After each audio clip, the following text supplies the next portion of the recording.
All right, good afternoon, everyone. It being 6 p.m, I will declare the December Ordinary Council meeting of the Shire of Capel open. We wish to acknowledge the traditional custodians of the land we are meeting on, the Ngalakala Budja and Southwest Budjara people. We wish to acknowledge and respect their continuing connection to the land, waters and community. We pay our respects to all members of the Aboriginal communities and their cultures, and to elders past, present and emerging. Record of attendance, we have a full contingent of councillors here tonight. Response to previous public questions taken on notice. Don't believe there are any. Public question time. First up we have Bronwyn Mutton of Capel.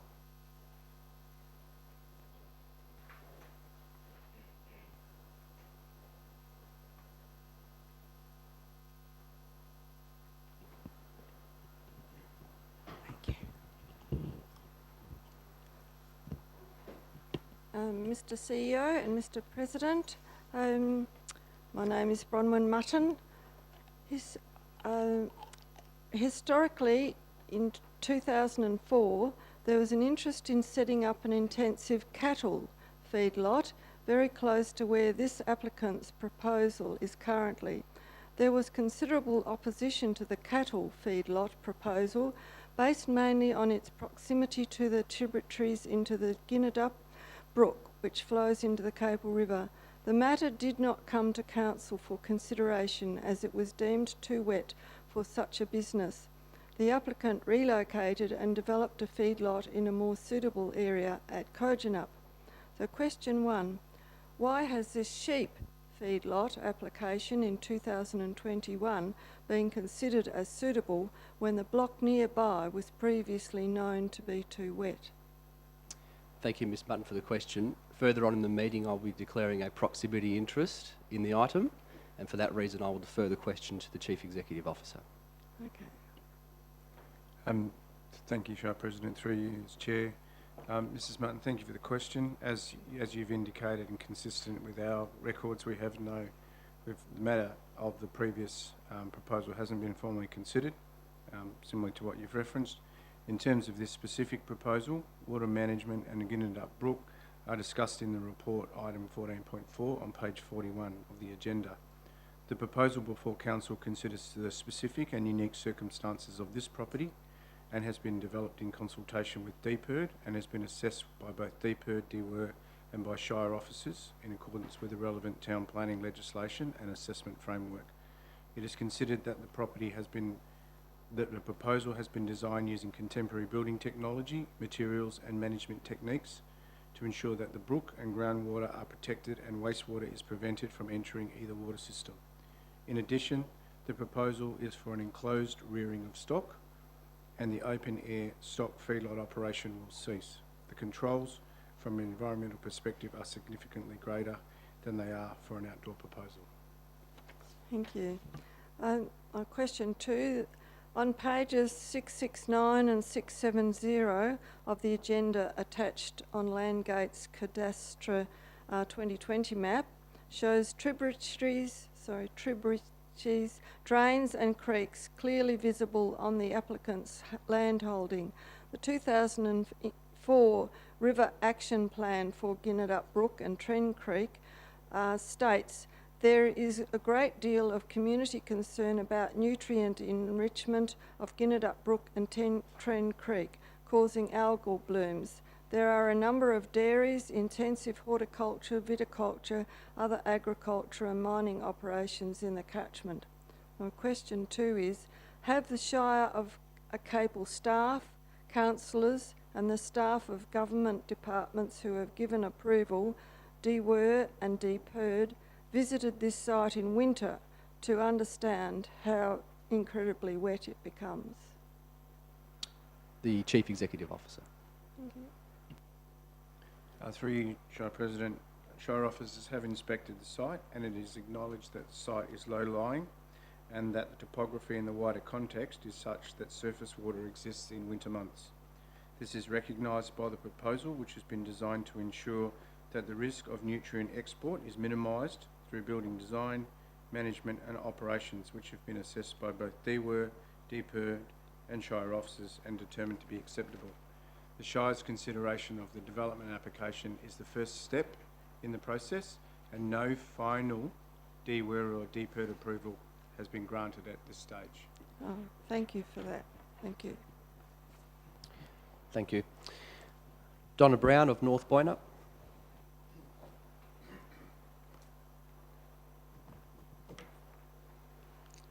Good evening, CEO, President and councillors. My questions are in relation to the proposed intensive sheep feedlot. There are specific animal welfare issues related to indoor feedlots, and the RSPCA advises it poses a range of additional welfare concerns when they are indoors and on mesh flooring. Sheep's preference to move their weight to the front of the foot when standing on mesh flooring results in uneven weight bearing and uneven wear of the hoof, with the weight bearing point becoming thinner and thinner. As a result, sheep become lame and reluctant to bear weight on the affected hoof. Mesh also provides insufficient support for sheep to lie comfortably and is unsuitable for standing for long periods.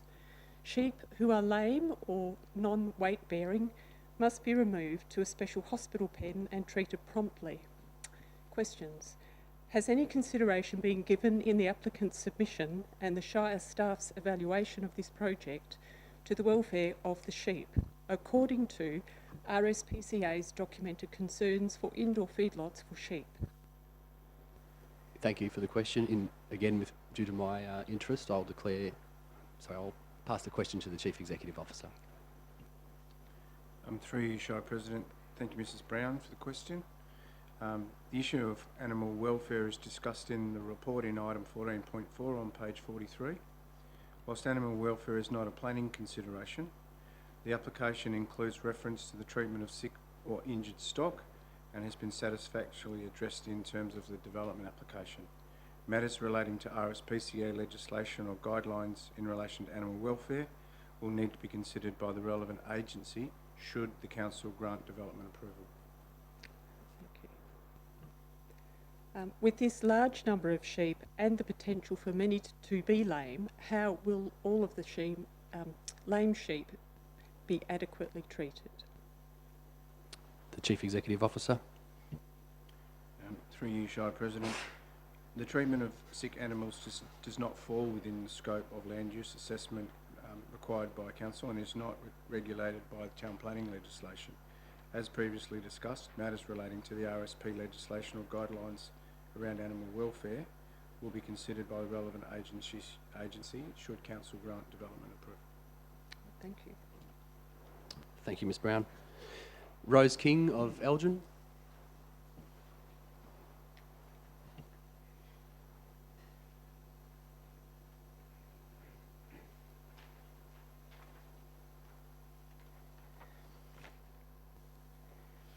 Rose King, 785 Gavins Road, Elgin. Agenda item 14.4. As per the West Australian Government Gazette, 23rd August 2016, number 152, Biosecurity and Agriculture Management Act 2007, the Shire of Capel is noted under item 4, reference 1, as being an area in the state where stable fly is a declared pest. On agenda page 39, the applicant states, the area beneath the sheds has a raised bund around the edge to ensure that water does not enter and mix with the manure, as this could result in increased odour and increases the potential for stable fly to breed. On agenda page 44, stable fly thrives in areas where there is organic material available, which is warm and moist, and there are examples of locations within the Shire where it is present. Sheep manure is known to be dry in nature and is generally not suitable for breeding of stable fly. On agenda page 696, the key therefore for the site is that the deposited manure which is held under the sheds does not become wet either through urine or water ingress via spilt water from drinking water or rain runoff, which the bund only being 10 millimetres high, that is 1 centimetre, with urine seeping through the grating to the manure, with rainfall entering via the shed's open walls with potential for drinking water to be spilt, etc. With all of these contributing factors, it does appear very likely that there would be a considerable risk for stable fly to occur. If the manure becomes affected by stable fly, how will the large amount of infected manure on a wet block be dealt with in accordance with the gazetted law item 4? Thank you, Mrs. King, for the question. Again, due to my declared proximity interest, the question will be answered by the Chief Executive Officer. Through you, Shire President. Thank you, Mrs. King, for the question. Stable fly is discussed in the report in item 14.4 on page 44 of the agenda item. Stable fly require warm, moist material to develop and thrive, and that management is required to minimise the risk of large number of stable fly developing. For this reason, the development has been designed to ensure that manure is under cover and protected from adverse weather. There is a 10mm bund around the edge of the pad underneath the building to prevent surface water entering the manure area. In addition, the design of the building is such that the area where the sheep are kept and the manure will collect is underneath a setback 3 metres from the edge of the building, further ensuring water ingress is limited. Disposal of the manure is discussed in the report on page 45 and will be undertaken in accordance with the standards required by the relevant regulatory authorities. The recommendation includes a condition requiring a submission of a waste management plan to further address this. Okay. Question 2. The Ginnadup Brook extends a distance of 2.64 kilometres across this low-lying site, flowing into the Capel River and then into Geograph Bay. Why has there been no requirement for the applicant to produce, for example, a site and soil evaluation, groundwater table measures, and most importantly, a draft environmental plan, management plan? The Chief Executive Officer. Through you, Shire President. Mrs. Brown, waste management and the Ginnadup Brook are discussed in the report on page 41. The proposed development is for keeping of stock in an enclosed building. The stock and all relevant material is contained and impacts managed to protect the surrounding environment. The details provided in terms of environmental protection have been assessed and considered to address the matters. The impacts have been further assessed by DWER and in a town planning context, and the management measures proposed to prevent nutrient export are considered acceptable.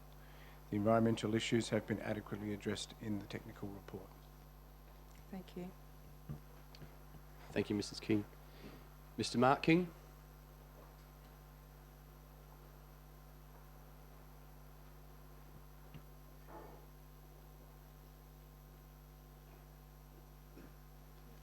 Evening all.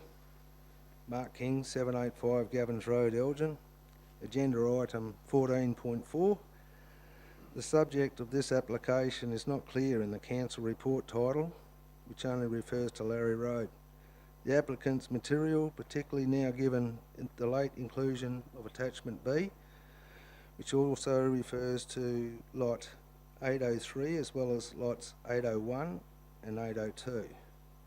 What is the subject land, and how can the addition of a whole new lot 803, a new different proposal, not require a new or amended application for development approval, or at least notification of neighbours for comment?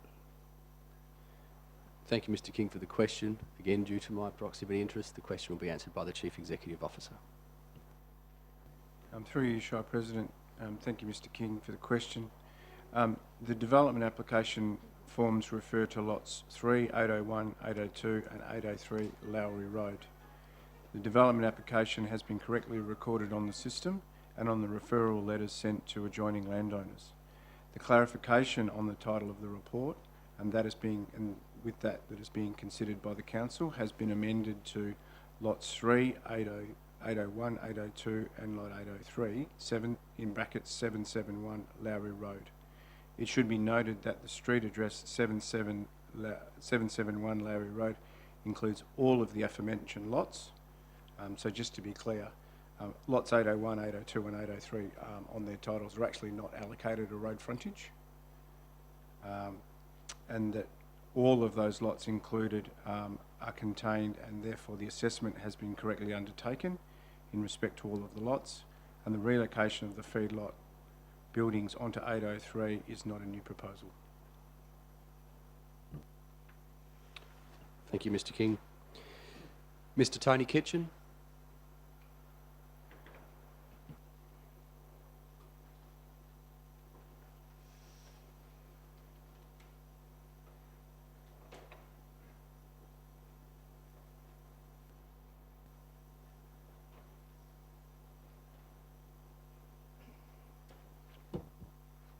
Mr. President, CEO, I'm Tony Kitchen, 432 Boundary Road, The Plains, and the agenda item is 14.4.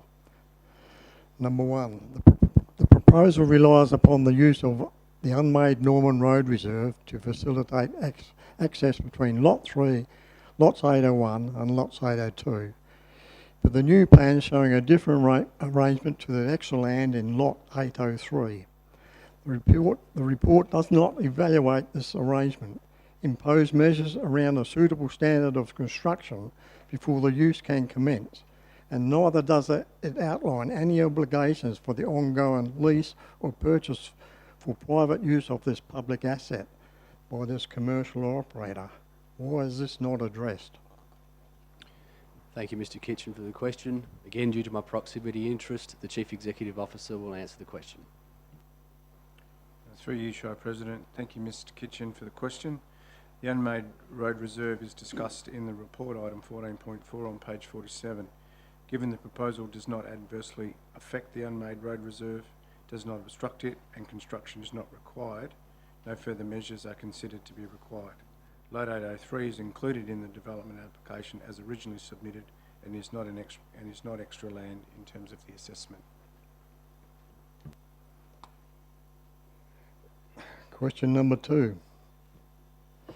In response to the concerns of recent incidents of stable fire being a pest in the plains in the Shire of Capel, the response from the Shire and the agenda attachment 4 suggests that the complaint was motivated.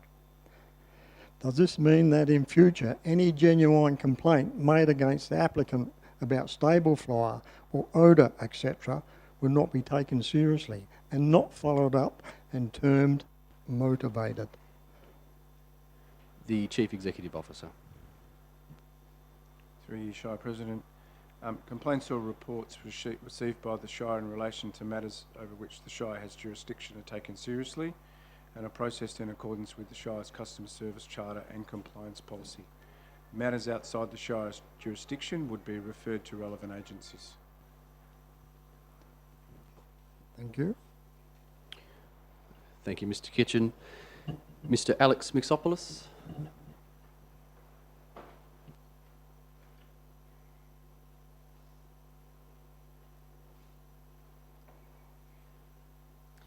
Alex Mitsopoulos, 89 Norman Road, The Plains, agenda item 14.4. Given that all 40 community submitters to the development application for the proposal were unanimous in the objection, if the choice made here tonight is to grant approval for the confinement of lambs in intensive indoor feed sheds in the Shire of Capel, how will the Council justify their decision to their community? Thank you, Mr. Mitsopoulos, for the question. Again, due to my proximity interest, the question will be answered by the Chief Executive Officer. Through you, Shire President. Thank you, Mr. Mitsopoulos, for your question. The land use stock feed lot, in inverted commas, is a AA use under the provision of the Shire's Town Planning Scheme number 7, which means that the use is not permitted unless Council grant planning consent. Whilst there is no statutory requirement to refer the application to adjoining landowners for comment, this process was undertaken as the proposal is significant in scale, and therefore consideration of the views of the adjoining landowners is a relevant planning consideration. One of the main purposes of the development application process is to determine whether the subject land is appropriately zoned, whether the proposal is consistent with the objectives of the zone, and whether or not there are impacts on amenity, and if so, can they be adequately mitigated. The application has been assessed against the relevant statutory planning framework and has regard to all of the issues raised. Thank you. Thank you, Mr. Mitsopoulos. Mrs. Alison Mitsopoulos.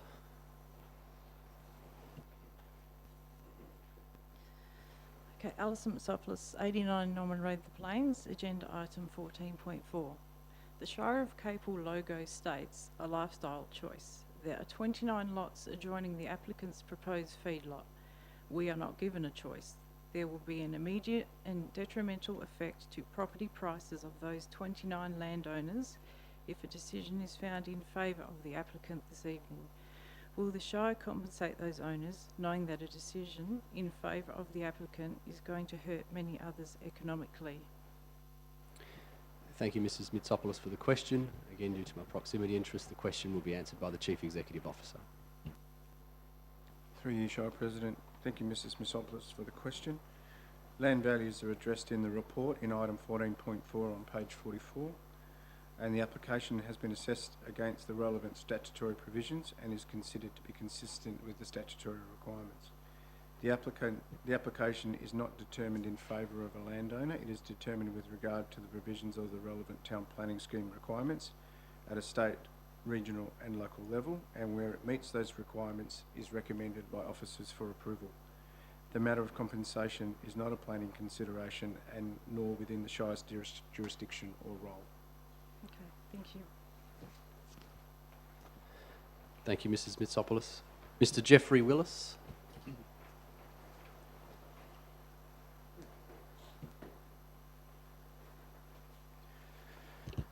Good evening, councillors and Mr. Chairman. My name's Jeffrey Willis. I'm on the corner of Gavin Road and Summerley Road in Capel. As a preamble, I would like to point out, for 29 years I've been a Justice of the Peace. The last 13 years I've served this community, within this community, in that task. I'm used to courts of petty session. I have dealt for many, many years with facts. This whole proposal is full of big, big loopholes. Facts that are just not able to be justified. The report responses from DPERP reference and national procedures and guidelines for intensive sheep and lamb feeding systems, updated January 2020, these state, and I quote, "The approval process ensures that intensive feeding systems meet environmental and animal welfare standards, are compatible with surrounding land use, and its likely future use and community amenity. The application for this intensive feedlot systems include a list of standard information elaborated from page 3 in the document, including the following: traffic, details of traffic volumes, routes and access to be used; solid waste, utilisation and manure spreading program, documentation outlining method, frequency and management program of manual spreading; liquid waste management information, including soil types, runoff, capacity and overflow frequency sufficient to handle expected rates; animal welfare, statement of compliance with the model code of practice for the welfare of animals, the sheep CSIRO 2006 or its subsequent editions; composting, outline the composting methods; draft environmental management plan, including plan of ongoing monitoring, I repeat, monitoring, audit process and contingencies. This is essential information that is also expected as a matter of course under the planning framework, regardless of these guidelines. Why is this information not provided in the application? And without it, how can an informed judgment be made of any of these issues? Thank you. Thank you, Mr. Willis, for the question. Again, due to my proximity interest, the question will be answered by the Chief Executive Officer. Through you, Shire President. Thank you, Mr. Willis, for the question. The development application includes all essential information and technical details required to undertake an assessment of the proposal. Land use, amenity, traffic, manure disposal, animal welfare, composting and monitoring are all discussed in the report based on the information and have been considered to meet the relevant requirements. Conditions of approval have been recommended where appropriate. Compliance and monitoring in a town planning context is undertaken in accordance with the conditions of approval. Thank you. Thank you, Mr. Willis. Mr. Lance Redmond.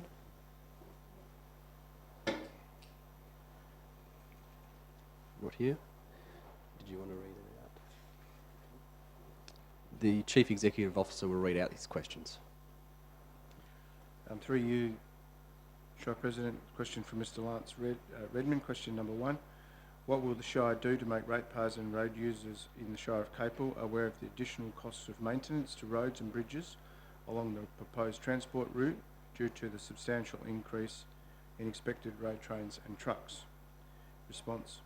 The proposed development has been assessed on the information provided in respect to vehicle movements, and it is considered that the road network can sustain increased vehicle movements as discussed in the report on page 42. Question number 2. How will the Shire respond to the intermittent safety hazards expected where trucks will pass in opposite directions at speed on narrow roads with cattle crossings and bridges, or would the responsibility for this safety issue be passed on to truck drivers to drive with due care and attention? Response. All primary road users to transport sheep to and from the site, being portions of Gavin, Lowry, Boundary and Railway roads, are restricted access vehicle, RAV, rated for tandem drive trucks to a length of 29.7 metres. To be RAV rated, the safety of roads has been assessed by Main Roads WA Heavy Vehicle Service. The proposed means of access to and from the site and the amount of traffic likely to be generated by the development has been assessed as acceptable in relation to the capacity of the road system and the effect on traffic flow and safety. All drivers are required to comply with state road rules administered by WA Police. Should the Shire receive complaints regarding truck movements, the Shire generally consults with business operators, and in relation to speeding, the Shire would refer people to the police. Thank you, Mr. CEO. Mr. Robert Gibbings, would you like to ask his question?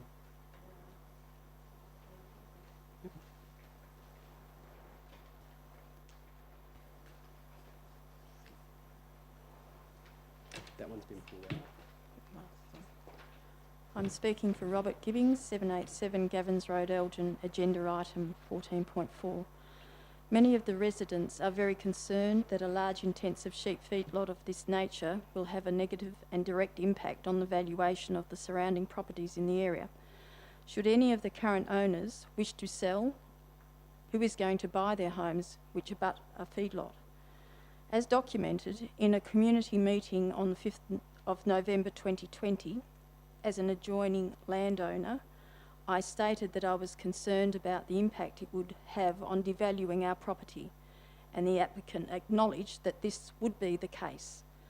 The Boynup Plains Preservation Group are asking the Shire why the staff can recommend approval of this application at tonight's meeting when this large and impactful operation is best suited to a larger landholding where the applicant's own land is the buffer. Thank you, Mrs. Gibbings, for asking the question on behalf of Mr. Due to my proximity interest, I'll ask the Chief Executive Officer to answer the question. Through you, Shire President. Thank you, Mrs. Gibbings. The question of property values is discussed in the report on page 44. The question of future residential development is also discussed on that same page. Separation distance requirements are also discussed on page 41.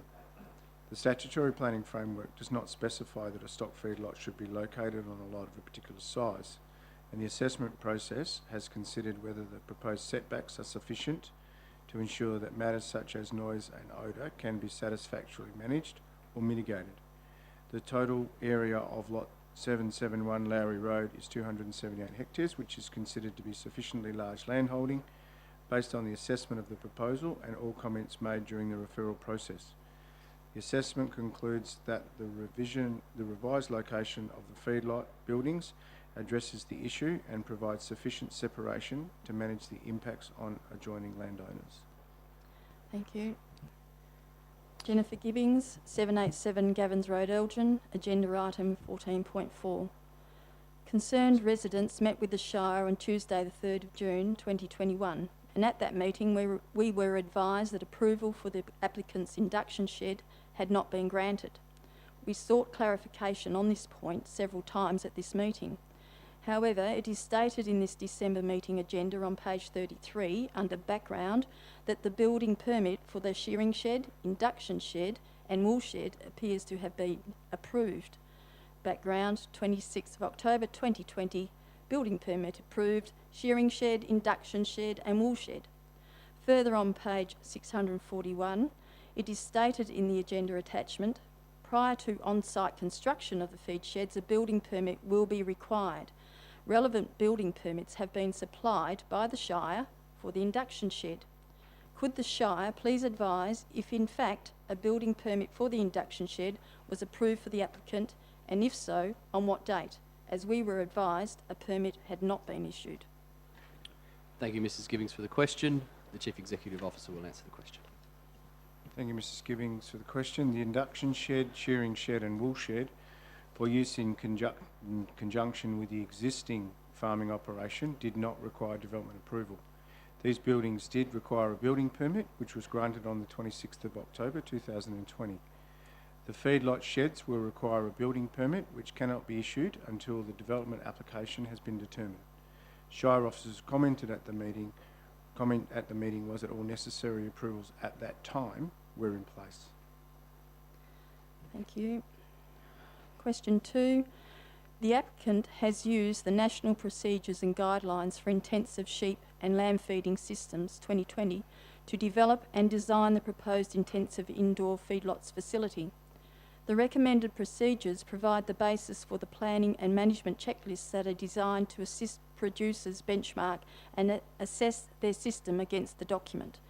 On page 13 in the Site Selection 3.5 Community Amenities section of the document, the following information is given. Sites should not be selected where there is a reasonable expectation that developments incompatible with the intensive feeding systems are likely within its lifetime. The application form for works approval that Kingston Rest lodged with DEWA, dated 22nd of the 10th 2020, shows 4.3 estimated operating period of the project / premises, e.g. based on estimated infrastructure life, 45 years. Contrary to national procedures and guidelines, at no time before becoming aware of the intention to develop the proposed feedlots facility did the applicant ask us and make himself aware of our future plans for our property. The site selection of the proposed feedlots operation directly and adversely impacts our own and others' development of their properties and future planning options and opportunities. I believe if correct procedures were followed from the very beginning of this process and due diligence and compliance was shown, the development of the intensive indoor sheep feedlots on the plains would not have proceeded to where we are tonight. Am I right or am I wrong in this belief? The Chief Executive Officer. Through you, Shire President. Future residential development is considered in the report on page 44. In terms of the correct procedure, this has been followed in the town planning context through the submission. A comprehensive proposal has been prepared in consultation with DPERD and in discussion with DPERD and supported by technical studies in relation to noise and odour. It is considered that all statutory provisions for the assessment of the development application have been adhered to. In terms of the future development of lots 1 and 800 Cane Road, this was raised in response to the referral process and has been addressed by the relocation of the stock feedlot buildings further north, which increases the setback distance and ensures that both lots are capable of future development. Thank you, but it still didn't answer my question. Thanks. Thank you, Mrs. Gibbings. Mr. Matthew Mitsopoulos.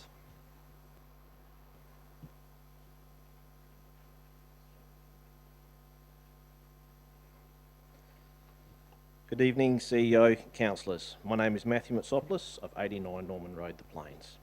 In relation to item 14.4 of the proposed stock feedlot, my question is the major concern with biosecurity controls within this application. We feel that the biosecurity requirements that have been completely overlooked, as there are many biosecurity issues surrounding feedlots.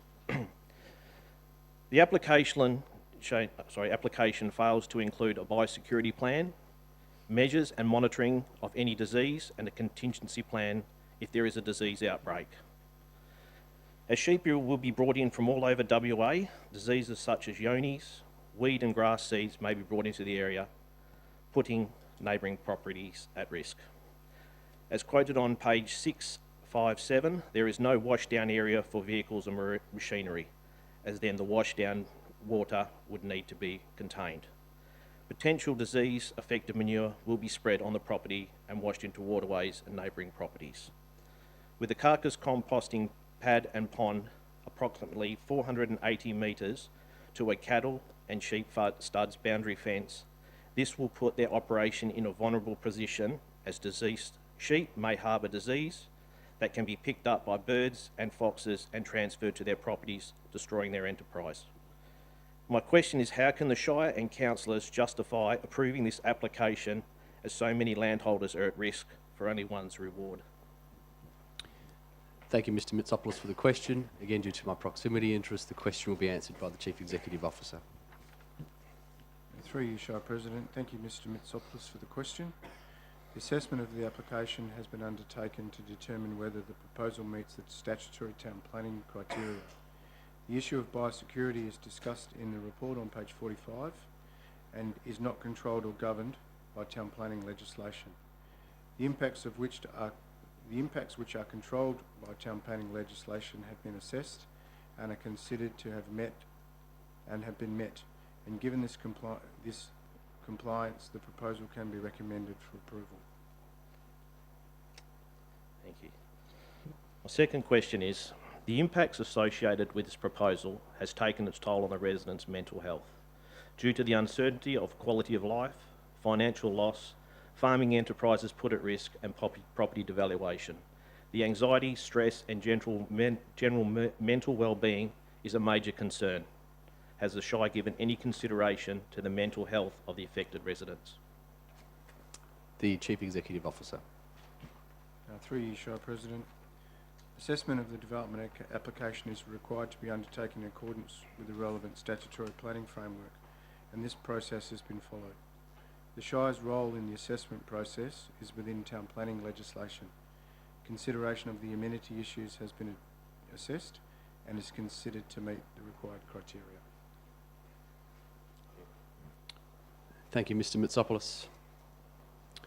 There are no further questions on notice. Are there any questions from the gallery? No? You mentioned, Chief Executive Officer. Would you mind just coming to the lectern so you... Yeah.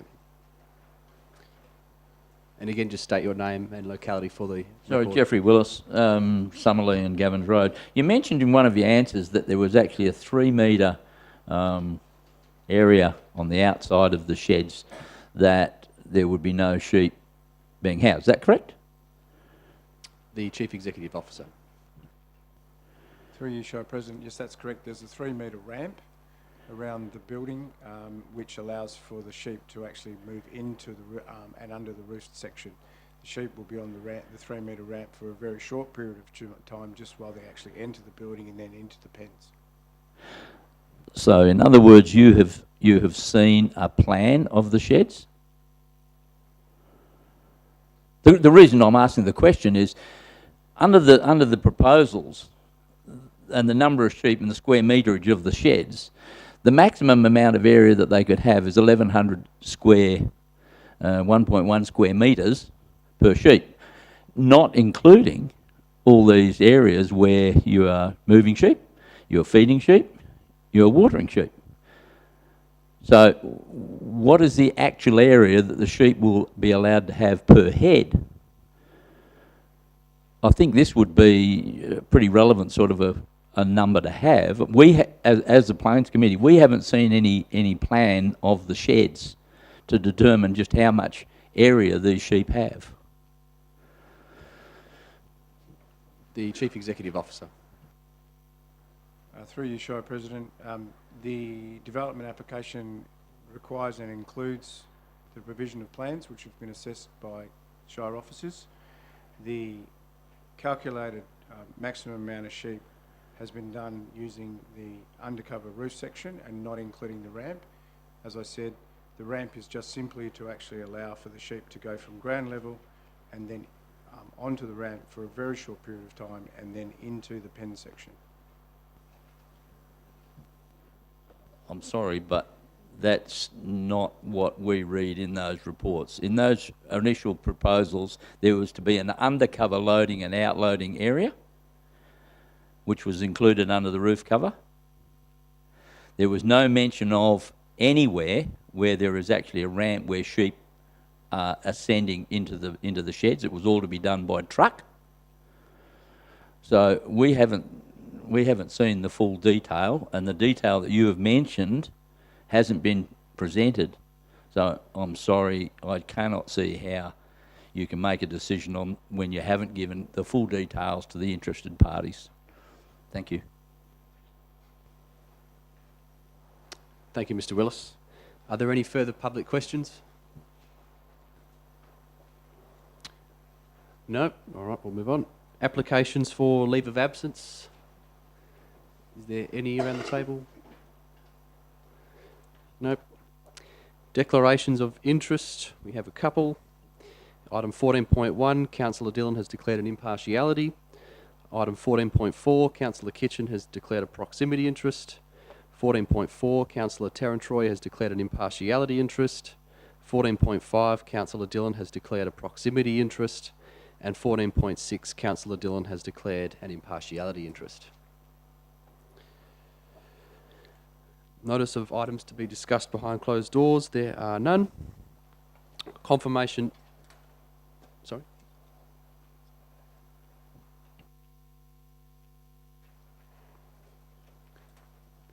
Sorry, there's one more interest declaration from Councillor Noonan in item 14.6, impartiality interest. Okay, so there's no notice of items to be discussed behind closed doors. Confirmation of the minutes of the meeting of 24th of November 2021. They were circulated. Is there a mover for that recommendation? Councillor Noonan. Seconder, Councillor Sciano. Anything? No comment? Anything around the table? No, I'll put that one to the vote. Those in favour? And that is carried unanimous. Announcements by the presiding member without discussion. There are none. Item 10, petitions, deputations and presentations. We have 4. First up we have Daniel from Harley Dykstra deputating on item 14.1.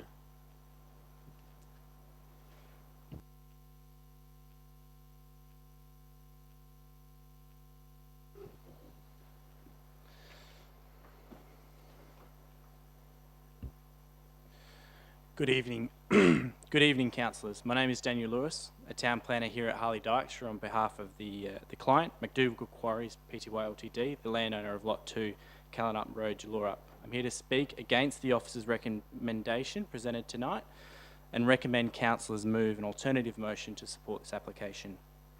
I am joined by Dr. Kirsi Cowanen, a senior environmental scientist of MBS Environmental, who is to address council on matters pertaining to rehabilitation to native veg on the proposed batter slope of 1 in 4. Councillors, existing sand extraction on site continues to operate daily under the existing approval and licence granted by the Shire last year, enabling the supply of sand to various infrastructure and development projects within the locality, including the Bustle Highway Duplication Project. The amended DA request before Council tonight is for Condition N of the current development approval to be modified to enable a rehabilitated slope at 1 in 4 and allow the existing sand resource on site to be appropriately extracted without requiring any clearing of vegetation or any additional amenity impacts, thus allowing the operator to meet a regional demand. Sand resources within the Shire have now been extensively depleted over the past couple of years due to recent demand by infrastructure and development projects, which I believe you're all aware of. Should Council resolve to support this amendment request tonight, this amendment will assist in alleviating pressure on the Shire to approve other extractive industry licences in highly vegetated or on properties and locations which have a significant environmental impact and also local amenity impact to your ratepayers. We met with the CEO here present and also the Shire Planning and Engineering staff to discuss this application in detail on the 21st of October, having originally lodged the application in February and not hearing anything since. At this meeting, the Shire officers requested further information regarding the ability to successfully rehabilitate a 1 in 4 batter. This further information has now been provided and it was emailed through to councillors on Monday night. And will assist with your determination of this application tonight. Dr. Kirsty Cowan will speak further on the ability to actually achieve the rehabilitation outcome on site and to satisfy the ministerial statement imposed by the Minister of Environment. However, I will again reiterate the key conclusion within this research, and that a 1 in 4 batter may successfully support the rehabilitation of native vegetation and is a standard slope within the industry of similar sand soil types. Kemerton's a great example. Councillors, we also wish to emphasise the due process required by the applicant should you wish to support this proposal tonight. The sequential process following the meeting is as follows. The applicant will be required to liaise with DWER and submit a revised, which has been submitted as part of the application, a rehab plan for assessment. DWER will assess the rehab plan in consultation with the EPA and also with the Shire and provide the applicant with a determination both in favour or against. And subject to approval being granted by DWER, the applicant will then return to the CEO and request an amended extraction licence.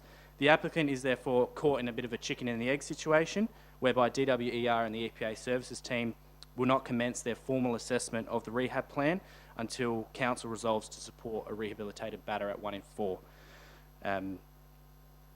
It is the applicant's recommendation to Council that the formal assessment for the level of success for rehab on site at 1 in 4 should really be determined by DWER and the EPA services team, as they are the technical experts on rehabilitation and the officers who are on site annually to audit the obligations under ministerial. It is for this reason that we request councillors or a councillor move an alternative motion this evening to support the proposed amendment for rehabilitated batters at 1 in 4. This will enable the amended rehab plan to be assessed by DWER and the EPA and allow us to, if supported by the EPA, allow us to come back and request an updated extraction licence from the CEO. I also wish to make a special note and thank those councillors here tonight who have taken the time out of their evenings to speak with me on this point, and we do very much appreciate the time that you've taken on that. And with the Shire's President's permission, I'm willing to answer any questions councillors may have on this item. Thank you. Thank you, Mr. Lewis. Next up we have Dr. Kersey from MBS Environmental.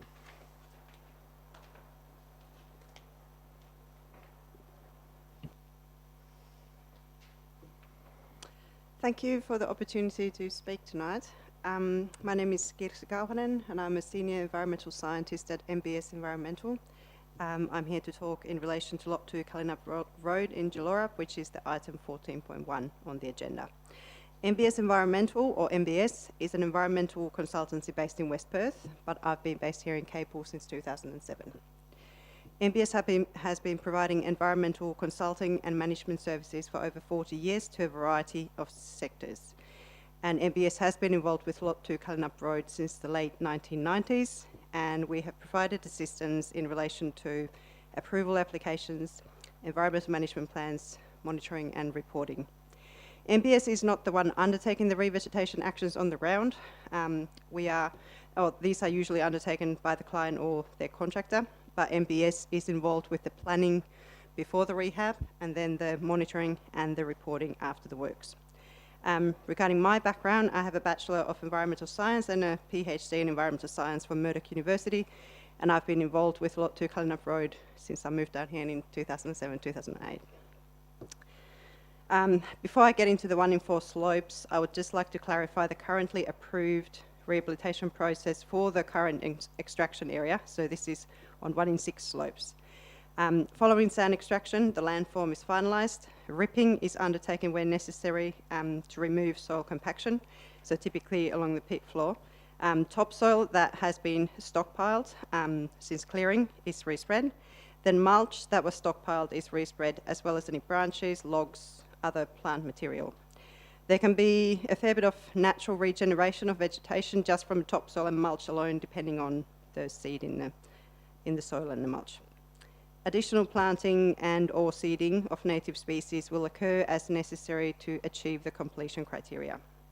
Weed control, grazing control, application of fertilisers, additional erosion control measures will also occur as necessary, and there's regular monitoring to track the progress. The completion criteria require establishing vegetation that is comparable to what used to occur in the area prior to clearing for this project. The rehab won't be signed off by TWER until they are satisfied that the completion criteria have been met.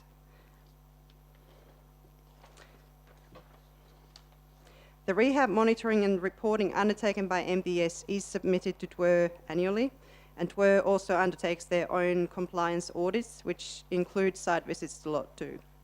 And whilst the applicant, McDougall Quarries, has not owned this property for very long, so settled in early 2020, they have undergone a TWER audit and annual compliance reporting without non-compliances. And this methodology in terms of the rehabilitation and the reporting will remain the same for these proposed 1 in 4 slopes. So in terms of the 1 in 4 slopes, MBS was engaged to look into whether it will be feasible to establish native vegetation on 1 in 4 slopes that will meet the completion criteria. Everything else regarding the rehabilitation has been approved in the past. So on the basis of the review, I can conclude that the 1 in 4 final batter slopes are suitable for rehabilitation to native vegetation on this site based on the following 5 factors. Number 1, the proposed 1 in 4 batter slopes are in accordance with current best practice guidelines relating to rehabilitation. The plant species to be established as part of the rehabilitation occur naturally on slopes of 1 in 4 across the Swan Coastal Plain and thrive in these sandy conditions. Number 3, the species to be established as part of the rehabilitation already occur in the old rehabilitation areas on Lot 2 where the slopes are 1 in 4. So there's local evidence to show that these species are suited to 1 in 4 slopes on the same sandy soils. Number 5, potential increase in the risk of wind erosion can be effectively controlled through mulching and, if necessary, other erosion control measures. We are not expecting issues with water erosion because the soil is free draining sand, and we haven't had issues with water erosion so far on Lot 2. And number 5, there are 9 examples of revegetation of 1 in 4 slopes and steeper. So this proposal is not for something new, but rather something that has been and is being completed as an industry standard in WA by Hanson, other extractive operators and main roads. If anyone is interested, there is a book called Banksia Woodlands, a Restoration Guide for the Swan Coastal Plain. This is from 2016. It is based on more than 20 years of knowledge derived from research and development conducted by Kings Park and Botanic Garden, University of Western Australia, in collaboration with Hanson Construction Materials. And Apologies, Doctor, just 30 seconds. Okay. Under the heading Batter Stability, this book states that maximum slopes should be designed as gradients of 1 in 3 or 1 in 4.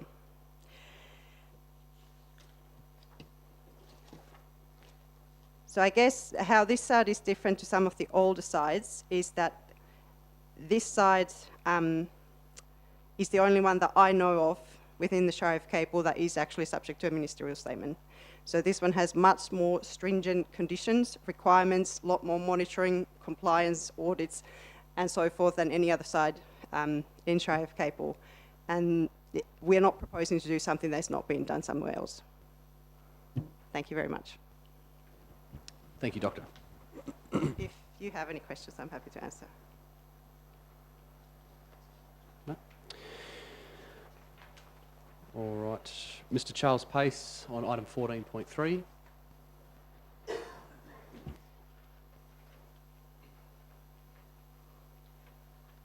Thank you, CEO, President, councillors, members, and ladies and gentlemen. Thank you for allowing me this presentation. I'm here to talk about the deck and awning proposal of our application. That's item 14.3, I think, on the agenda. And what I'm like to address and try and make the council here aware of a few things that weren't discussed along with the planning department. And I think we've been misguided by the Shire of Capel, and I'll explain. Due to the application from the planning department was rejected, and it failed to mention the facts, and I'm here to talk about the facts. The properties 6 and 8, as the blocks are very awkward, they both face each other. So whilst our lot, building on the lot, is parallel with the boundary, the neighbour on 8 is 35 degrees facing our property, in which faces looks into our living room and master bedroom. In 2014, there was a building approval given by the Shire of Capel to number 8, and they extended their front facade with a deck and awning facility that was carried out and allowed them to have a facility where that looked over straight into our property. We sit in our living room and they look straight into our property. Nothing's been said, but we put in our application on the basis of speaking to a planning officer back in March of this year, who advised, due to the setback to the road being some 23.4 metres, that we would be allowed to overcome and get a grant, a variation based on that. The three issues, if I can bring them up, are 1, the street impact, 2 is the cone of vision, and I'll talk about the street impact. Currently, and as an owner, a co-owner, in the 13 years that I've owned the property and the 30 years that my partner's owned the property and raised a family there, there has never been a street visual impact because it's blocked by trees and heavy shrub. So the planning code, whilst there is a planning code for that, there should be circumstances around it, because you can't see our house from the street.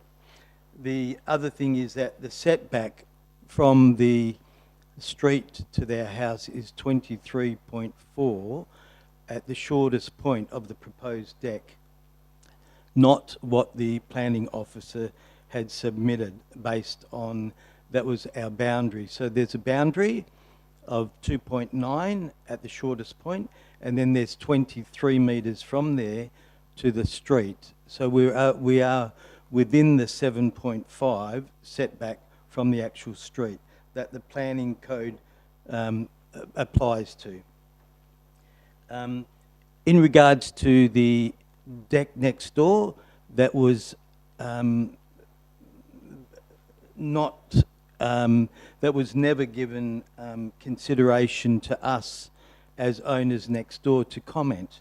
And the facts are that their deck is 5.1 metres from the boundary at a distance of 810 millimetres at that point.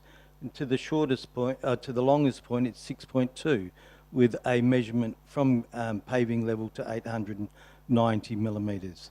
Now, the policy states anything over 500 millimetres shall comply with the planning, the codes. Each time I bring it up with the planning department about the issue of the neighbour not complying, then it's put to one side and they say it's a separate issue. I feel that it's not a separate issue.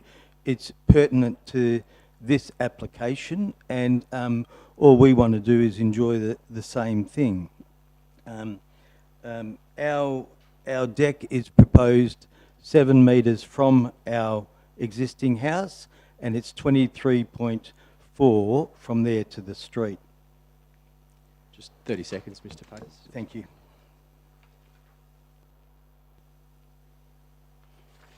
The other thing is the deep sewer, the soak wells.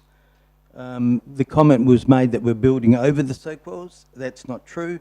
They're set back 1.8 metres back from the left-hand side of the deck, in which I pointed out via email to the planning officer on the 22nd and 23rd of November. So we request that the council looks at this very carefully and considers the facts behind it before they reject it, and consider that the facts weren't submitted in the planning department's recommendations. Thank you very much. Thank you, Mr. Pace. I have Canella from Plan Focused in relation to item 14.4.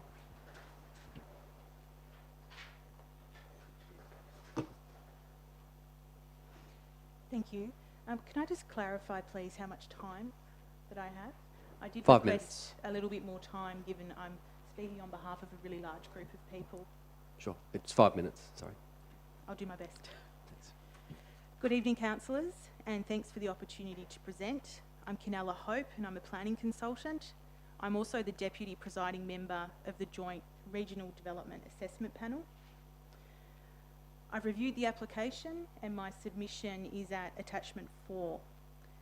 I'm representing the Boynup Plains Conservation Group, and this is an informal group of residents, all of whom have made individual submissions to this proposal as well. Overall, the group, and as evidenced by the volume of submissions that you've received, the community are very concerned, and they strongly oppose the recommendation to approve. My personal view is that there are errors in the report, and these errors are not errors that can be fixed on the run tonight. There's also considerable gaps in the assessment of the proposal, and these matters prevent you tonight from approving this. Even if the missing information was provided, my view is that it's going to demonstrate that this site is too small and it's not appropriate, this intensive nature of this feedlot on this particular land. One of the biggest issues with this proposal is that the applicant hasn't provided the necessary depth or sophistication of detail or enough commitment to the community or to you, the decision makers. Evidence and assurance that this intense land use for nearly 30,000 sheep is actually suited for here, that the use is not going to cause any amenity impacts, but also that this use can actually be regulated with compliance assured to everyone, including the Shire, over time. The onus of proof to demonstrate this is on the applicant. However, your Shire officers haven't asked for this information either, and that's a considerable shortcoming. These fundamental details are integral. Without it, you can't evaluate how compatible this is, and you can't make a reasonable judgment without it. These details can't be addressed as afterthoughts, and they're not sufficiently addressed in the very small list vague conditions that have been provided. The matter should be refused, and in its present state, I don't think the SAT, the State Administrative Tribunal, would be patient with it either. Although moving the sheds away from waterways and neighbours is somewhat of a good idea, it has fundamentally changed the application. And I'm sorry, CEO, I have to respectfully disagree with your comments that you made earlier. The application material, which has been double checked, which is on your website, which is in attachment 1, and I draw your attention particularly to page 641 before you, very clearly shows that the application is only over 3 lots. It's quite fundamentally different to then adding in an extra parcel of land. We didn't have the benefit of seeing an application form, and it really doesn't have anything to do with how the Shire does its rates.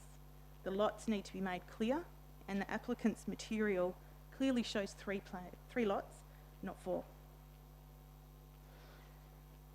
The other matter, which is very important, and in amending this application on the run, is bushfire.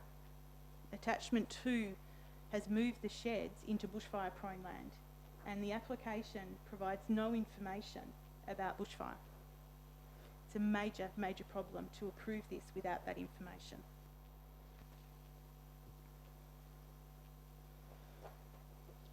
Now, in terms of DEWA, DPIRD, these other agencies, the council report suggests that it's okay to approve this because they seem to be happy with it. And I flagged that the DEWA referral response wasn't provided in the schedule of submissions for the original application or the one as it's now amended. Third-party assessments under other legislation, it doesn't determine the suitability of a proposal under planning law. It can assist, most definitely, but it doesn't step in and take over. It's up to the Shire in its decision-making capacity to form its own well-informed judgment. There's also no obligation or automatic approval just because it's an AA use. Officers and you as the decision makers, you're obliged and you're accountable for establishing solid reasons and rationale about why the approval is okay, particularly in context of clause 67. And this is just not evident in the council report. And I'd say that comment equally applies to buildings that have been built without an approval. There's no obligation to approve it. All the required buffers of the feedlot should be wholly contained within the subject land, and your own officers have recognised that in asking for it to be moved, but this requires a new application. High quality, priority agricultural land, low-lying land within catchment of a waterway, and the Ginnetup Brook has been referenced earlier, it compels a very sensitive assessment and management. This type of use needs to be on low-quality agricultural land, land that is a much greater parcel of land, so that all of the buffers are contained within the proponent's property, not relying on other people's land. It's really the sheer scale of this operation on this relatively small farm that is alarming the community. And it concerns me that there's no draft environmental management plan available now, up front, and this is another major shortcoming. This is a large-scale, intense, and potentially noxious land use, and it really compels a high standard, sophisticated thoroughness of information, and from my experience working across WA, particularly on the JDAPs, this standard of information is consistently required in other local governments, on JDAPs and at the SAT, and it perplexes me as to why it just hasn't been required here. These areas in Capel, they are under pressure, and I appreciate technology, innovation, new ideas. It can bring about some really great outcomes, but it just hasn't been demonstrated sufficiently here.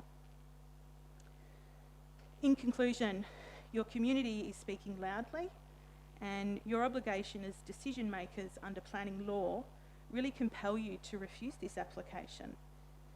The proposal hasn't been demonstrated as compatible or suitable under the planning framework, and it's concerning that the conditions proposed are a little bit vague and they're not based on adequate information.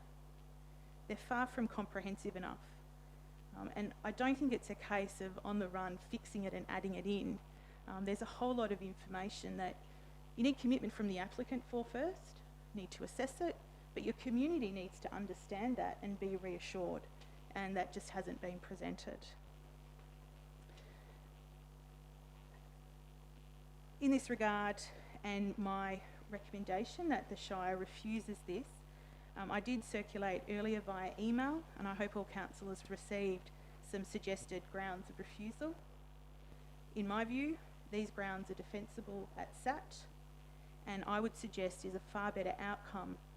It's more desirable, but it also puts all of you as the decision maker and those accountable for enforcing this over time, reassures your community, and it puts you in a far less risky position than approving something that is quite half-cooked.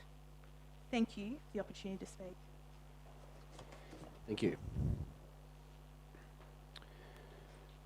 All right, 11.1, motions of which previous notices have been given. Christmas decorations throughout the Shire. Councillor Tarantroy has given notice that she intends to move a motion with reasons in accordance with 4.12 of the Shire of Capel Standing Orders, Local Law 2016. Councillor Tarantroy, would you like to move? Thank you, yes, to the Chair. Sorry, is there a seconder for that motion? Councillor Dillon. Councillor Tarantroy.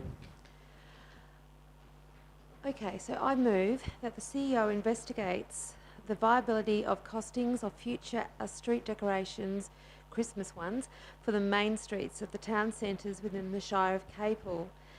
2, that the CEO investigates the opportunity for an interest of community groups, business and service organisations about leading and or sponsoring the Christmas decorations for the town centres and or streets of the Shire of Capel, including Capel, Boynup and Daleup. 3, a report to be provided to the March 2022 Ordinary Council meeting to enable consideration as part of the community budget submissions and requests and the overall budget preparation process. The reasons for the authority are: the motion is submitted to Council in support of residents continuing to express an interest to have the Shire of Capel provide Christmas decorations in public town spaces, main streets and town centres. Many organisations and people get into the Christmas spirit to help create a sense of community through the display of Christmas lights. This occurs within private areas, public and civic spaces and on individual homes. Christmas decorations in town centres and public streets can contribute to community connectedness and the attraction of visitors, which in turn can have a flow-on benefit to local businesses, community, church groups, etc., and service like Lions, Rotary. These organisations or local businesses often take a lead in organising and or sponsoring Christmas decorations, which result in a stronger sense of ownership and interest. Considering a report back at the March 2022 Ordinary Council meeting allows for any proposal to be considered along with all other community requests as part of the Shire's Budget Preparation 2022-23 Corporate Business Plan updating process. Thank you. Thank you, Councillor. Councillor Dillon. Thank you, Mr. President. Yeah, I commend Councillor Tarantroy on this motion. I don't think it would hurt to have a little more colour around some of our main streets and thoroughfares around the Shire. Bearing in mind, of course, we need to be fiscally responsible moving forward. That's where maybe some corporate sponsorship or something of that ilk would be preferable, I think, in terms of not being too much of an impost on our ratepayers, but I don't see that it would hurt at least exploring that option for Christmas 2022. Thank you. Thank you, Councillor. Is there a councillor to speak against the motion? Speakers for. Councillor Clues. Thank you, Mr. President. Yeah, I agree. I'd like to commend Councillor Tarantroy for this motion. It's very well written, well done. I would like to move an amendment, though, please. Yes, please read Just your that, amendment. that at item 1, after the so the CEO investigates the, and then please insert the word desire, comma. Sure. Is there a seconder for that amendment? Councillor Noonan. Councillor Clues. Thank you. Yeah, I just think that I've also heard that this might be something the community would like. However, I have only heard it from 2 people. So, being in that this could potentially be quite a significant cost, I think it's prudent that we ensure that this cost is something that the residents of the Shire wish to put on their budget. Thank you, Councillor. Councillor Noonan. Thank you, Mr. President. I'm very much in favour of the motion. I think it's a great idea. I agree with Councillor Tarantroy and Dillon that it's great to have a bit of celebration and colour. I agree with Councillor Clues that we have to investigate the community appetite, however, and I'll just flag that there will be, I'm sure, comments from the community where people from other faiths will also arguably request recognition of their festivals, so Hanukkah, Deepavali, Ramadan, and I would, rather than using that as a means of suppressing Christmas, I would encourage us to celebrate all of those multicultural and multi-faith religious celebrations. And thanks. So the desire is, I think, an important aspect to put in. Thank you, Councillor. Is there any councillor to speak against the amendment? Speakers for the amendment? Councillor McCleary? Thanks, Mr. President. Yeah, look, I think it's good to get the desires of the community and where they head with that, but just driving around recently on the way out to some of the sites we went to, you can see a lot of Christmas decorations out in front of houses, and I think there's enough motivation in there in the community that they do things of their own bat.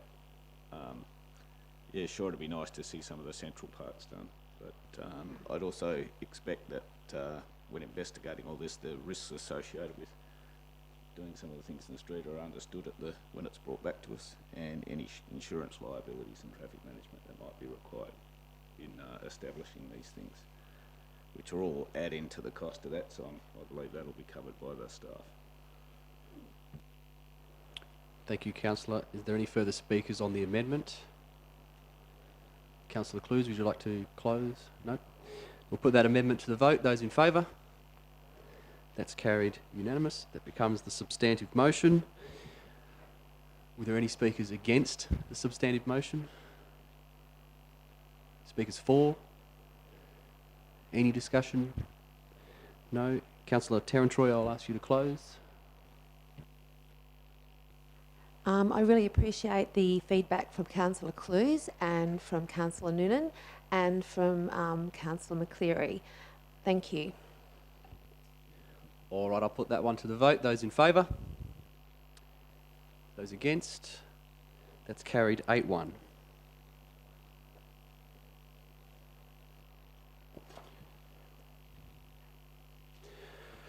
Item 12, questions of which previous notice has been given. There are none. And item 13, Chief Executive Officer reports. There are none as well. We move to item 14, Infrastructure and Development reports. 14.1, amendment to existing extractive industry, Lot 2, Callinup Road, Jalorup. Councillor Dillon has declared an impartiality interest. All right. Is there a mover for the officer's recommendation? Councillor Noonan. Is there a seconder? Councillor Terrantroy. Councillor Noonan.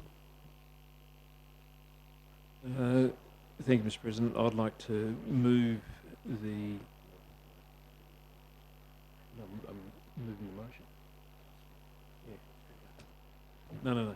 No. Yeah, I'd like to move the officer's recommendation as read, noting that this is to refuse the change in batters from 1 to 6 to...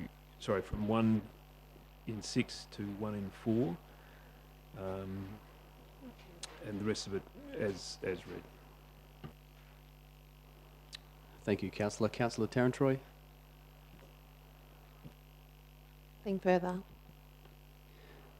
Are there any speakers against the motion? Councillor Clues. Might just try and remove a procedural motion if there's an appetite for it to defer to next month. Sure.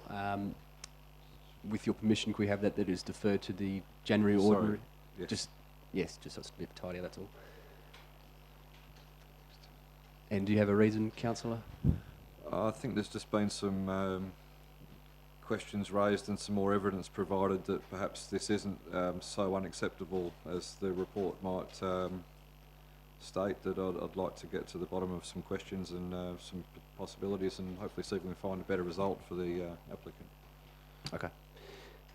Is there a seconder for that deferment? Councillor Dillon. Councillor Clues, you wish to speak to your deferment?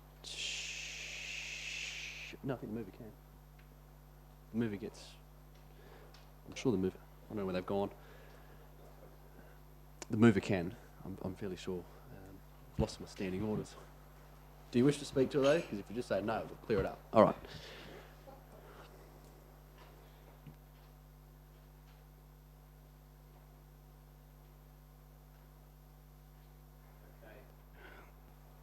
Those in favour of deferring the motion to the January 2022 Ordinary Council meeting? Those against? Deferment is lost 4-5.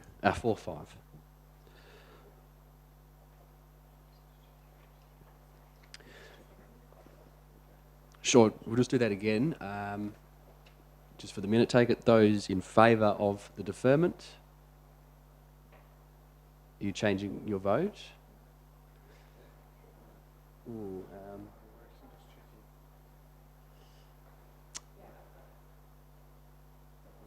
yeah, I'd already declared it, so you can't. Yeah, we're just checking for the minutes. That's all. Apologies about that, councillor. Have you?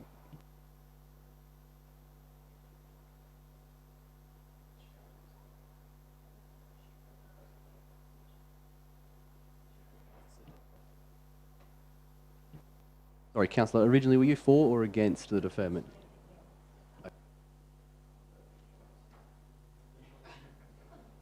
Too honest. All right. We now return to the substantive motion. Is there a speaker for the recommendation? Councillor Andrew? So I'm for the officer's recommendation. Given the location and the soil type, I actually have doubts about whether or not it'll be able to be adequately rehabilitated with better slopes of 1 to 6. So I have very, very little confidence that they'll be able to be rehabilitated at more than that. I think, as Daniel and I discussed on Tuesday afternoon, this application, and I was thankful for his honesty, it's driven solely by the economic gain for the applicant, which he's entitled to do. But I'm supporting the officer's recommendation not to improve the application, because at some point I think that economic gain has to cease for the protection of the environment, and I think that we're at that point. Thank you, councillor. Is there a councillor to speak against the motion? Councillor Clues? Thank you, Mr. President. Yeah, I really would have liked to have had some more time with this, but as it stands, look, I think if the industry standard is for an even steeper slope than has been applied for. It's been shown to work around WA. The responsibility of rehabilitation falls on the operator. It's not for us to say whether we think they can or can't. If it turns out they can't, they'll have to fix it before they can leave it alone. That's how the law around this thing works. So this is very reminiscent of me to the issue we had with the sand pit, that wanting to go a bit deeper than was probably our norm at the time. They did the work, did the research, put the time in, and they figured out that they could do it and it was quite safe, and council rightly agreed that that would be acceptable. I think this is exactly the same. The proponent owns the land. It's their responsibility to get it to where it needs to be when they're finished with it. And I think there's no reason, they've certainly shown no reason why they're not going to be able to do that. So I'm going to be voting against the motion. Thank you, councillor. Is there a councillor to speak for the motion? Is there speakers for? No. Speakers against? Councillor McCleary? Okay, I tend to agree with Councillor Clues that the 1 in 4 would be capable of doing it. We've had another report tonight where it's been shown that there's a bit of work they can do. The onus goes back on the contractor. I know there's some risk on there where the deposits are held and things like that, but I think under the current economic climate, it'd be good to get that extra bit of quantity out, because the other option is it gets another quarry somewhere else that has to pull out earlier and things like that. So, yeah, I'm voting against the officer's recommendation. Are there any further speakers on the item, for or against? Councillor Dillon. Thank you, Mr. President. Yeah, I too would like to speak against the motion, mainly for the reason that, and bearing in mind my impartiality interest was the fact that I grew up directly behind the original pit back in the day. Some extra regenerational work might be good there, but as far as the current extraction licence is concerned, if we allow this applicant to maybe go a bit deeper and we work with the 1 and 4, I think it would be beneficial from a point of view that we won't need to be clearing more areas. So let's look at that as a positive, and maybe that would be a win for the broader Capel Shire. Thank you. Thank you, Councillor. Are there any other speakers? No. Councillor Noonan, would you like to close debate?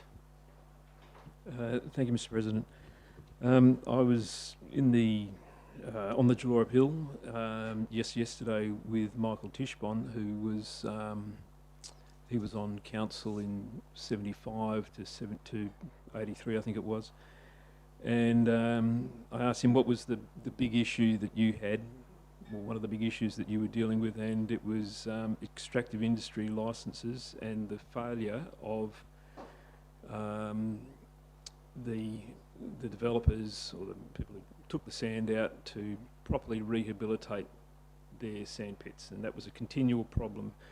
The bond that we get, the Shire gets, for rehabilitation, even today, is completely insufficient to ensure that if the developer, the quarry owner, if they don't complete the rehabilitation properly, the bond that we get is not enough. It's not sufficient to ensure that that happens. So we have a problem. I agree absolutely with Councillors McCleary, Dillon, Clues. A 1 in 4 slope is absolutely achievable. In fact, the Shire of Capel, in its natural state, is less than a 1 in 3 slope at the top of the hill. So, it's natural. It can be done. The key to it is the use of sufficient levels of mulch, to prevent erosion and to ensure that new plants, when they're put out, seedlings when they're put out, that they're not burnt from the underside of the leaf, from reflection from yellow sand, like a lunar landscape. So if sufficient mulch is put down, if it's done properly, it can be a very successful operation to rehabilitate. I would like to foreshadow that there are potentially far better environmental outcomes and better economic outcomes, not just for the proponents, but also for the building industry and for the Shire, to enable us to extract more sand, to use the resource more effectively, if there is some cooperation between adjoining landowners and the Shire of Capel. And I would foreshadow that we would like to commence some discussions about that, which is why I think it would have been a good idea from Councillor Cluse's point to defer. However, we are at the moment dealing with this motion. We have to deal with this motion. And I think the best way forward is to accept this motion, which is to refuse the application, and then to commence discussions with the applicant and with adjoining landowners to see if we can come up with a better solution, not just for the quarry owners, but for the building industry and for the Shire, and indeed my key concern for the environment and the rehabilitation of those sandhills. So, for that reason, I would encourage my fellow councillors to vote for the motion. Thank you. Thank you, Councillor. Councillor Clues, bear in mind that the motion has been Yes, can I ask closed. questions? No. Sorry. Okay, thank you, Councillor Noonan, for closing the debate. Those in favour of the officer's recommendation? And against? That's carried 6-3.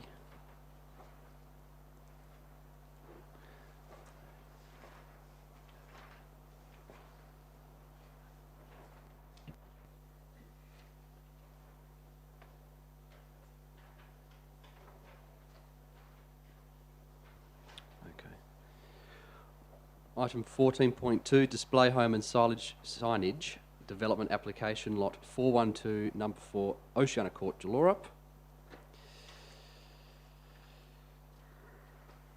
I've lost the page. There it is. All right. Is there a mover for that? Councillor Clues, and a seconder, Councillor Andrew.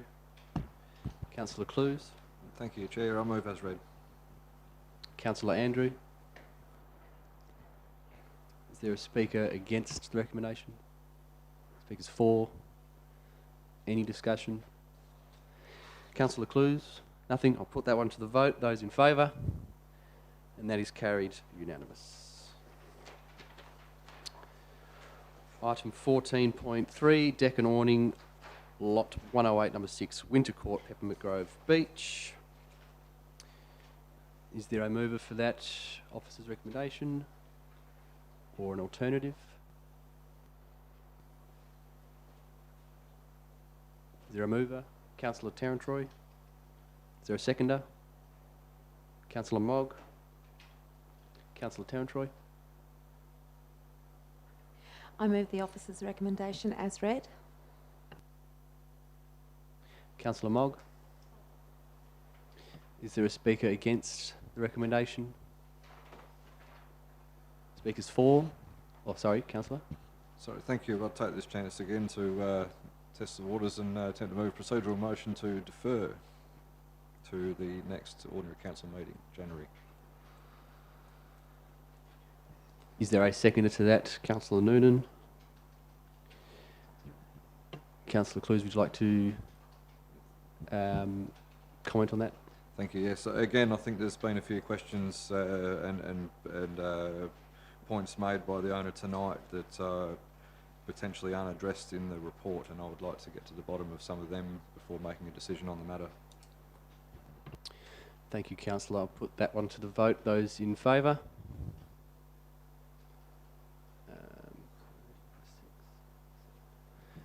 Those against?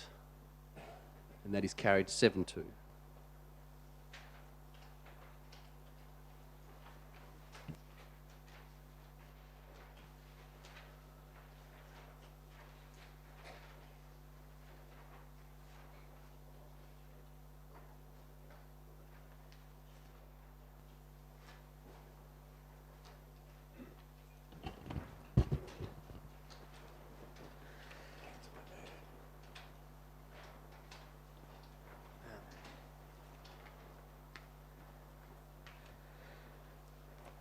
Thank you, councillors. Back for the third month in a row and for one time only.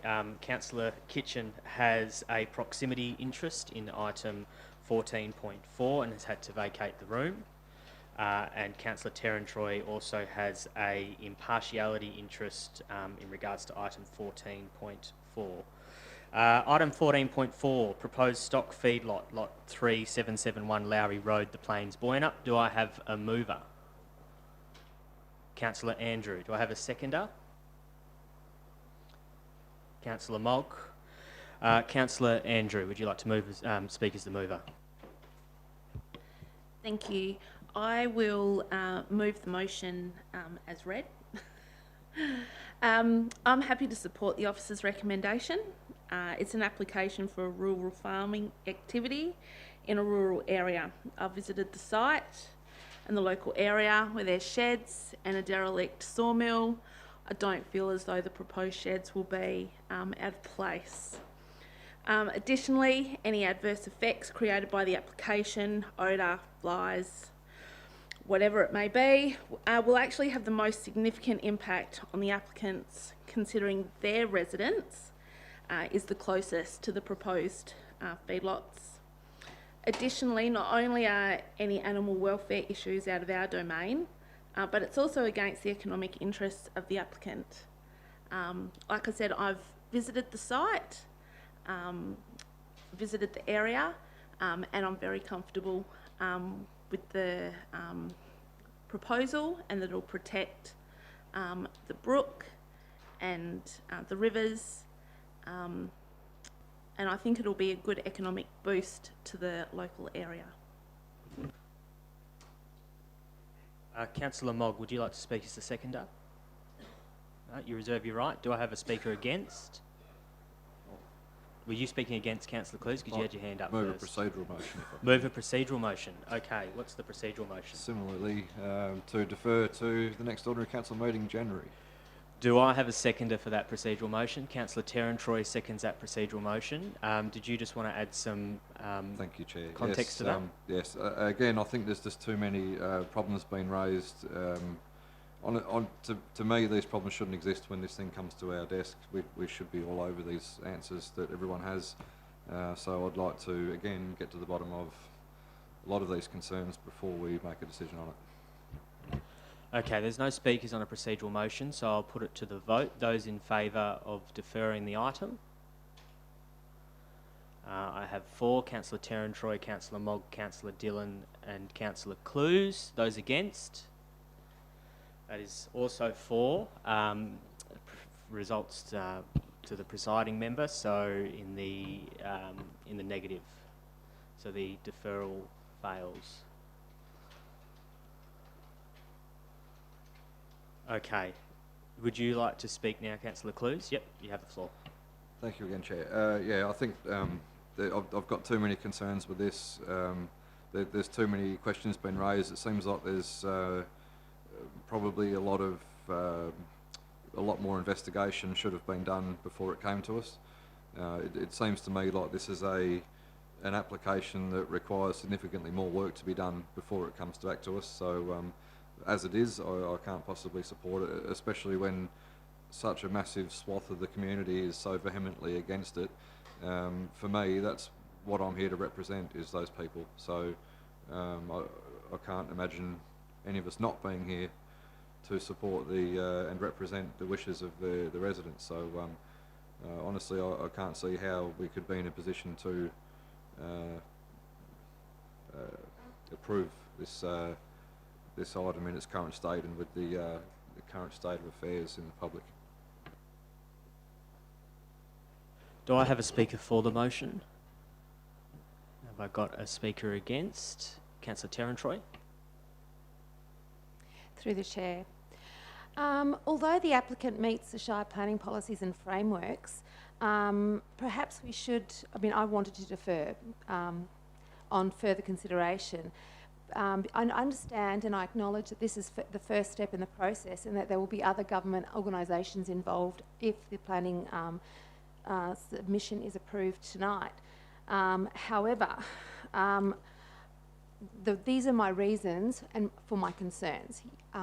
Over 40 people from the community have spoken against this. There's no aerial photographic evidence of the area during the wet in July. We know that this is a very wet area. And when we went and visited the site this week, the site was relatively dry. I'm concerned about the winter runoffs into the local creeks. I'm also, on that topic, I'm also concerned about biosecurity concerns. I'm concerned about the sheep excrement spreading 13 tonnes per hectare over the applicant's properties may result in nutrients and bacteria seeping into the draining into the Gindup Brook, Tren Creek, the Capel River, and then into the Geograph Bay at the Peppy Beach river mouth. I'm also concerned about the RSPCA concerns, foot health of the animals. I do acknowledge, however, that these lambs are only going to be in the feeding lots for 30 to 34 days, and their weight isn't going to be such a heavy lamb to cause the sustained damage, but I still have my reservations. The other thing that I'm concerned about are the odour issues in the buffer areas of sensitive receptors receptors, sorry, because 2 of the lots are inside the buffer. I'm also would like there to be a requirement for a baseline on the water testing prior to commencement of the feedlot operation, so that we have evidence that of the water condition now and the water quality now, so that if it does go ahead in future, that we had the information to be able to judge whether the operations was damaging the water source. My main concern is for the water. Without water, we contaminate the water, we contaminate the stock, we contaminate the land, we contaminate the people. Thank you. Thank you, Councillor. Do I have a speaker for the motion? No. Councillor McCleary would like to speak. Councillor McCleary, you have the floor. Thank you, Deputy President. Yeah, look, there's a lot of emotion when we come to planning decisions. However, I'm looking through the document in my mind to make a planning decision in this process. It probably ticks a few boxes. We've highlighted that from the presentation before the meeting that there's some errors in that presentation that need to be addressed. Odour management, waterway contamination, nutrient loads, they're still things that I didn't see sufficient detail in that. We're taking a decision base that WER and DPERB have sort of indicated, yeah, look, we're okay, but we don't know what that okay is all about. So that's my concerns in the way this has been presented. Some of those aren't planning decisions, but they feed into the planning decision that we need to understand. And I think, as pointed out, there's a lot of people with concerns, and I think they needed to be communicated with a lot more than coming to this meeting and then having all this discussion now. I'm not happy with this decision. I think there's holes in it, and as pointed out by Councillor Terrantori, that even when I went to site and the discussion about loading up the soils and digging those sorts of things in, I had no idea how that was going to impact. And I think if I was doing a project, I'd have to assess all those impacts that I was going to do before I even put it up. Yeah, there's a bit of a difficult thing, but yeah, look, I'm not happy with this this decision as it stands. Councillor Mogg, would you like to use your right now to speak? Against? You'd like to speak against the motion? Sure. Thank you, Chair. I have concerns, a lot of issues. The 40 submittants and people that I wasn't aware of until tonight. Yes, the holes through this application. And I also like to read out a point from RSPCA. I've done a lot of research. Welfare issues, 3.5 from the RSPCA Australia believes that terrestrial animals such as sheep must be provided with flooring and bedding material which is appropriate for the species, which satisfies behavioural motivations and which prevents the experience of poor health or welfare. We need to welfare issues for sheep for feedlots, particularly where sheep are housed indoors in sheds, include social stress, limited space allowance and ability to express natural behaviours, lameness and other health problems. The RSPCA believes that sheep must be provided with freedom of movement and the ability to satisfy their behavioural, social and physiological preferences and needs, which include grazing, resting and ruminating, which is chewing of cud, natural fresh grasses and pastures. Indoor housing sheds, feedlots that poorly ventilate will affect sheep comfort through an ammonia build-up when faeces accumulate, increased temperature and excessive dust. I feel we need to advocate for the living species on this planet that cannot speak for themselves. I believe livestock have the right to free range, be happy grazing in paddocks that have been extensively cleared for them, grazing on fresh green pastures, grasses that we have in our Shire so beautifully that other places in the country doesn't. It's scientifically proven for their health. This is a requirement. The health of livestock that we consume, the cycle of life, and the impacts of negative, unnatural living it has on them and then us in the long term. We need to protect the Shire's reputation of free-range, happy, healthy lifestyle, not only for us humans, but for our agriculture, livestock, animal husbandry, and produce. Our Shire is rich with this reputation. Now, please don't let feedlots ruin it. I grew up on a sheep and wheat farm. Our sheep were free-range, grazing, happy and free. We ate them, so we were wary of what they consumed and their well-being. It's scientifically proven stressed animals create lactic acid, and that affects the meat quality and that we consume. Feedlots are proven not sustainable, therefore goes against our, or not aligned with our adopted climate change policy. Councillors, please consider that. Feedlots do not meet our Shire of Capel Council's vision statement, a lifestyle of choice where we work together to achieve a positive future economically, socially and environmentally.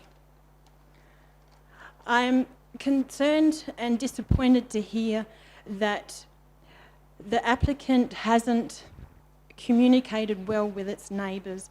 This is very apparent in applications and in communities that we coexist together.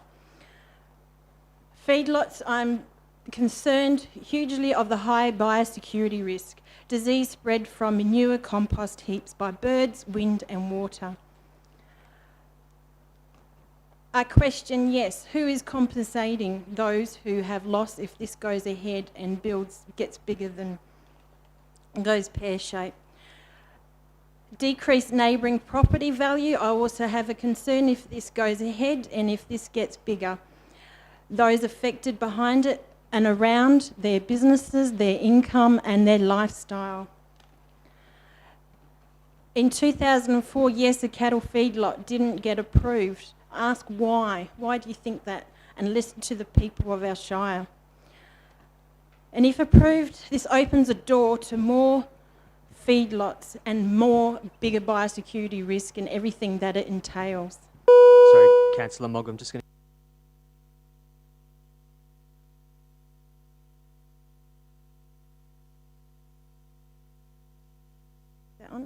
Yes, I'm passionate about this.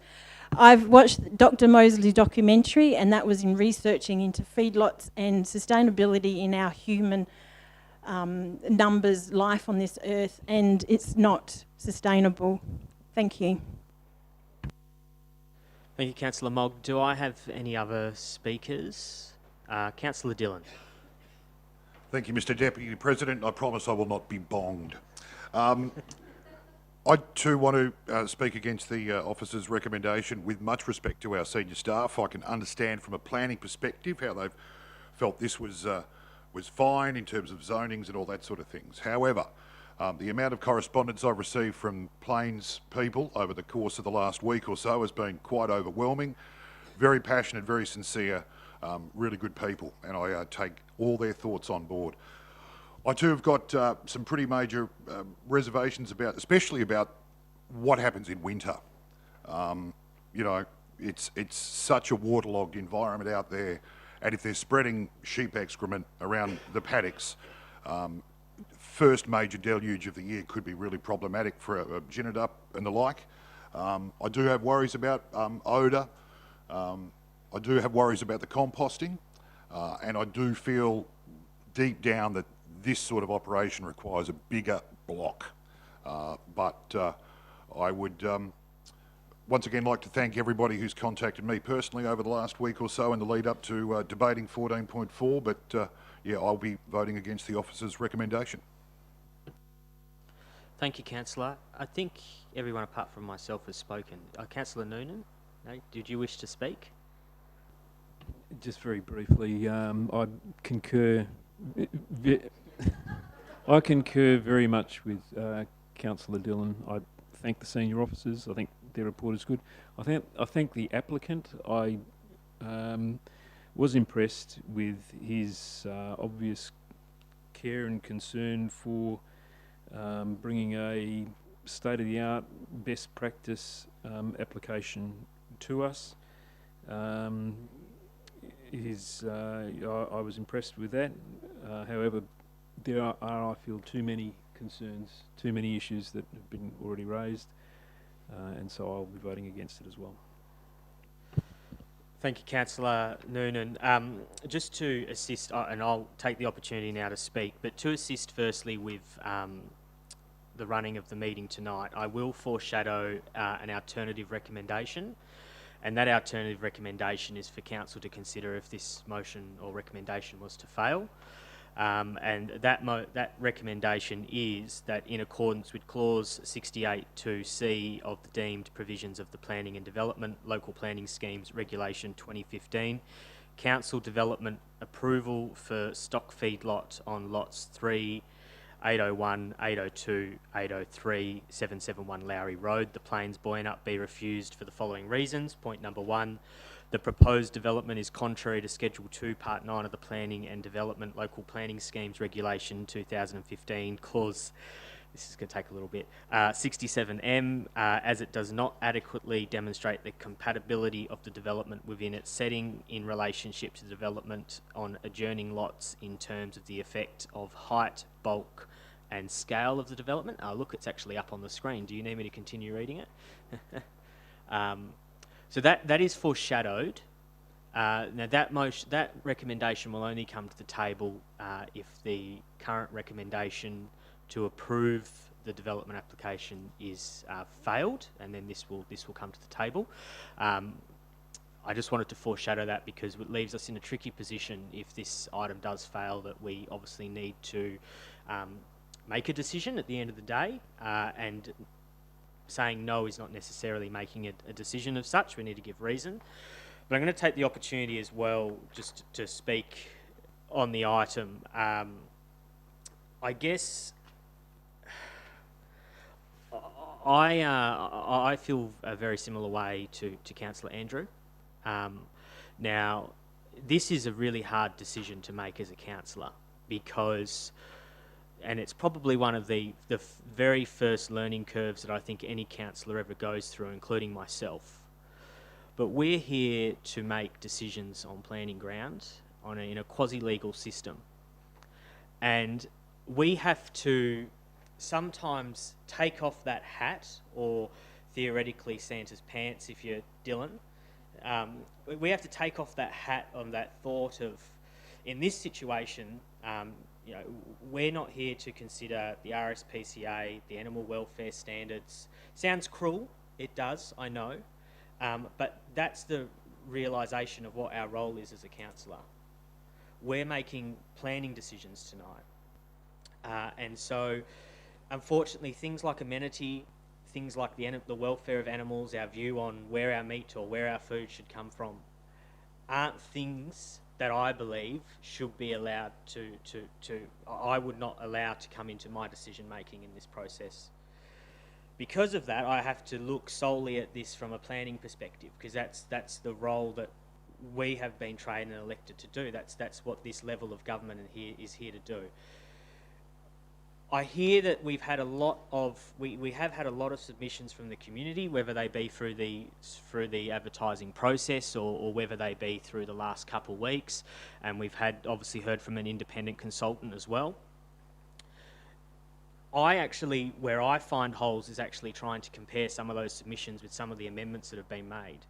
So quite frankly, I think the relocation of the site is something that I don't think's come up enough in this conversation, and the work that's been done by the applicant to relocate the site onto the other side of the brook, bringing it closer to their own residents, taking it away from other residents. I think the point was also made as well earlier in one of the questions about coming off the truck.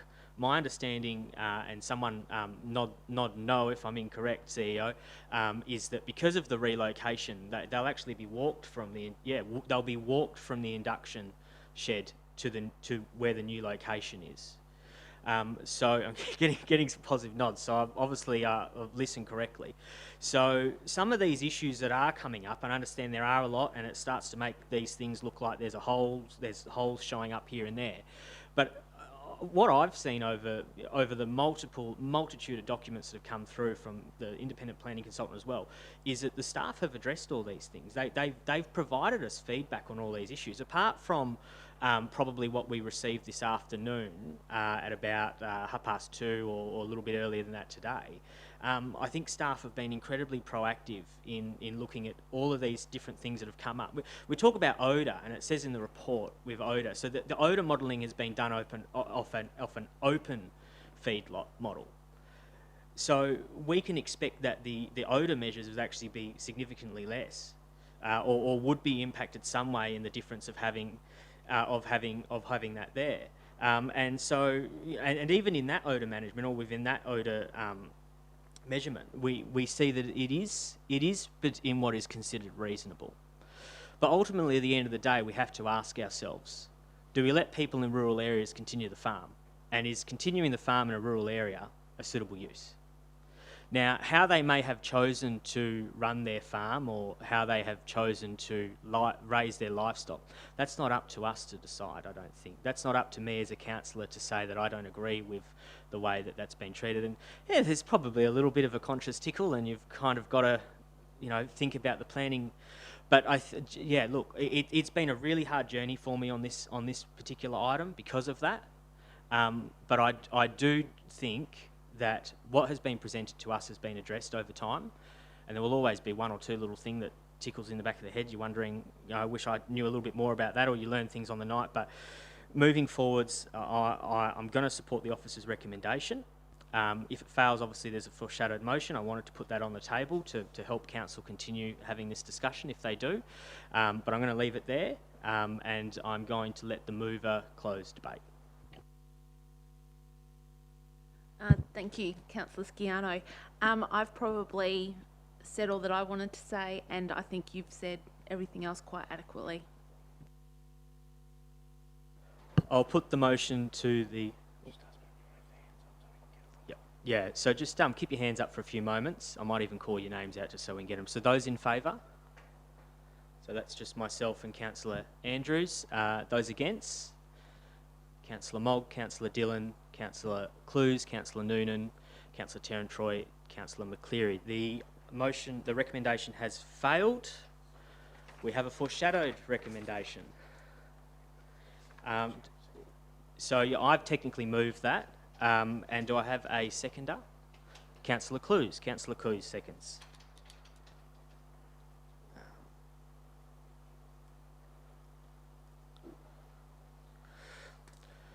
Look,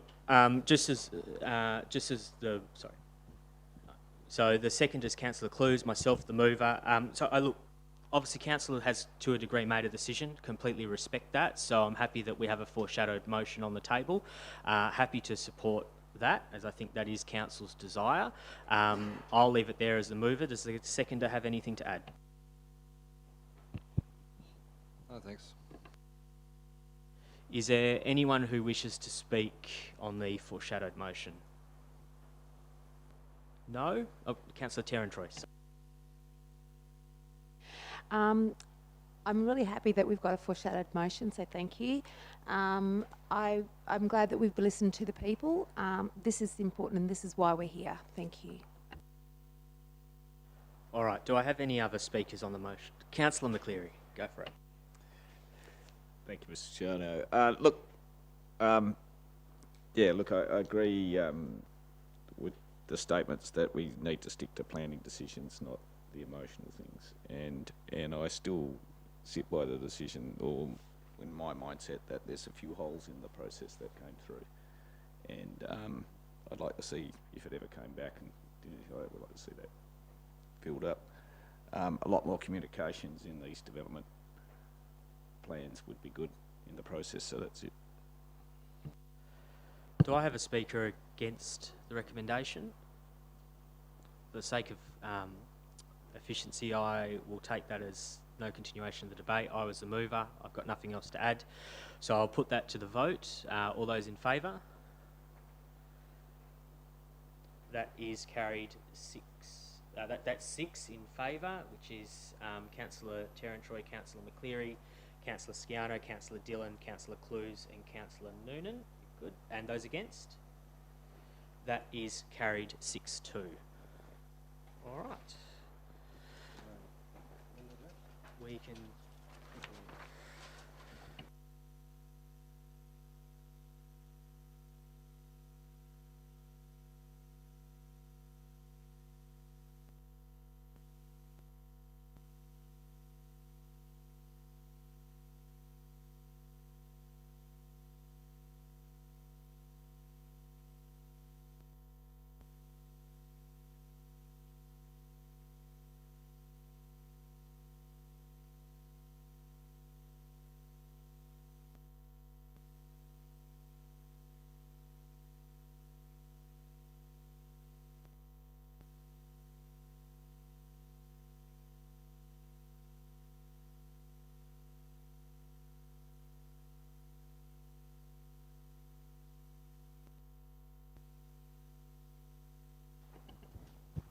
Oh, he won't be able to get through the door.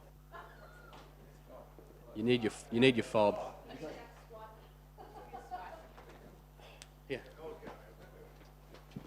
you want to go next? Oh, he's got a interest. Where do you think you're going?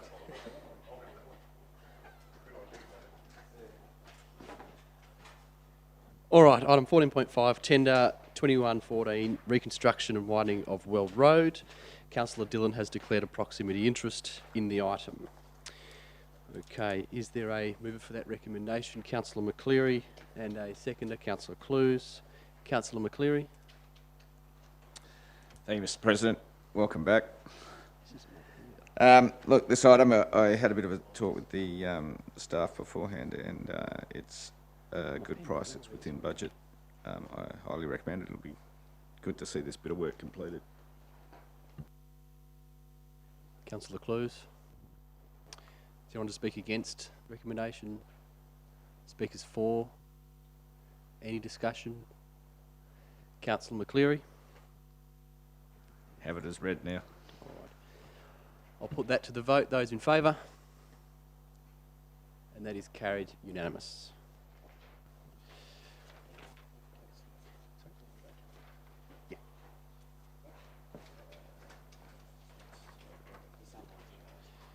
And Councillor Dillon.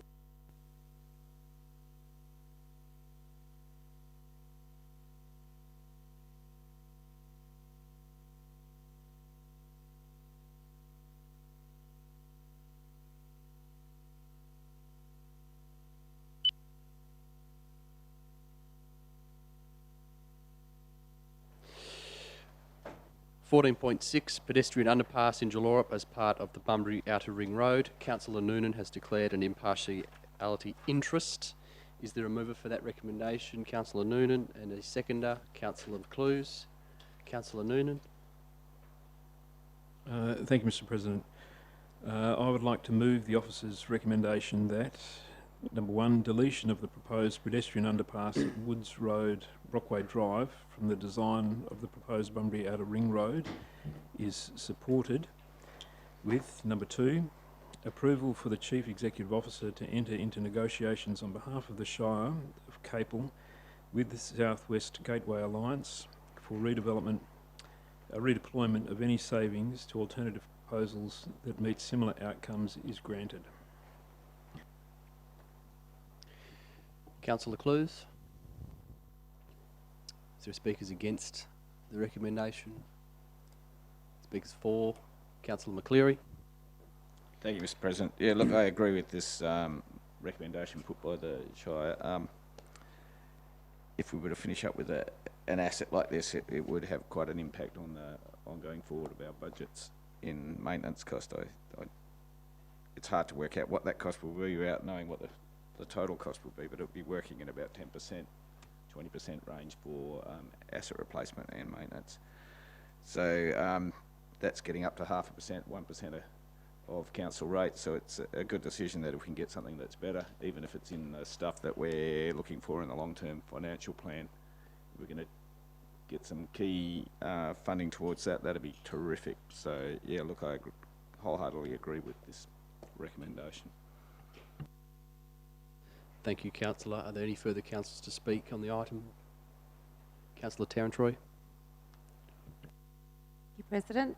I just wanted to say that again, it's about listening to the community and looking at the what the community wants, and also the fact that we can actually do something else with that money, so that will be beneficial to the community.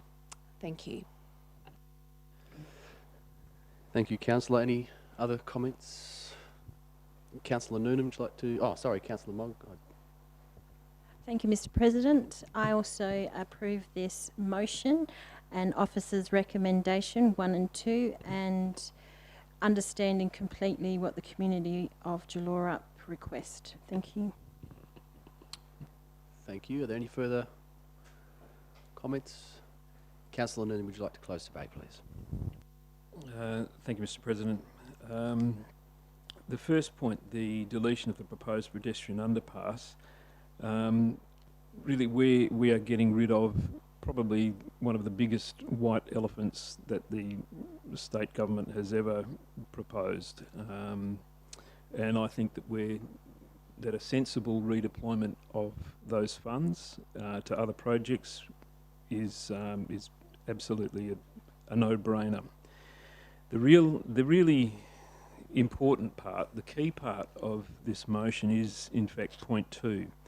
We are approving or giving authority to the CEO and Shire President to enter into negotiations with the South West Gateway Alliance. So to actually start talking to the board team. We've previously passed, the Shire, the councillors have previously passed 5 resolutions in relation to the route. To protect the giant trees, you know, looking at the economic and the environmental, the tourism value that they represent. 5 of the biggest trees in the world from 4 different species, all within a 3-kilometre corridor. Unprecedented anywhere else in the world. Unprecedented. And we're allowing the state government to bulldoze that. Putting a road over up to 13 million cubic tonnes of basalt, a strategic resource which is going to be needed in the next 50 years for coastal mitigation. And that's based on government reports, state and federal government reports. We have provided them with a better alternative routes which are shorter in terms of Councillor, the amount of road to be constructed. Ask you to come a bit more relevant to the subject, To the please. point, yep. So we provided alternatives. We've put in submissions as a Shire to the EPA. At no point in this whole process, after repeated invitations, very polite invitations to the Minister Saffioti, to the Premier, to the Punch, to Jodie Hahn, member, at no point have they agreed to come and actually walk down the corridor. Yeah. Good. Thanks. Minister Saffioti has expressed her disappointment with the way she has been treated, but the contempt with which this government has treated the community of Councillor Jalorup. Noonan, I'll need you to be more relevant, please. Yep, I certainly will. The contempt that they have treated the community of Jalorup. Point of order. Yes, Councillor McCleary. He's being derogatory to ministers in his statement. He's gone off skew on the item that's being presented. Thank you, Councillor. I'm listening intently. Thank you. Yes, I will ask that you do come back to the subject, please. Yeah. What we are doing with this motion is we're giving you authority. Is there another? Just apologies, we're just having some battery issues with the speakers.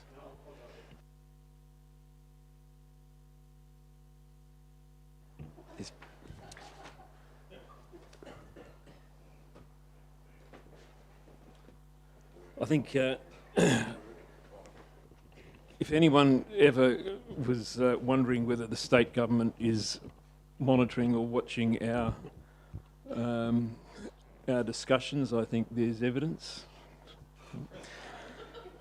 This, what this is doing is giving you the authority to represent, to talk to the state government, to Main Roads, and to say, okay, you're taking away all of this. You're taking away this incredibly important economic and environmental asset. We expect the equivalent in return as compensation, and I think that that is a fair and just position for the Shire of Capel to take. 30 seconds, Councillor. Yeah. For the federal government, on their watch, they have presided over the Juukan Gorge catastrophe, the Perrott bushfire catastrophe. Councillor, I'll have to ask you, please come back to the subject. Yeah, and the subject of tonight's debate, the Julurup corridor catastrophe. So this will become Juukan, Perrott, Julurup. And that's how this state government will be recorded in their legacy. Point of order. It's for yes, future generations. We're required to keep on topic. We are not discussing the route of the bore, the effect of the bore, anything around the bore other than one little underpass that's attached to the bore. No, it's all about point two.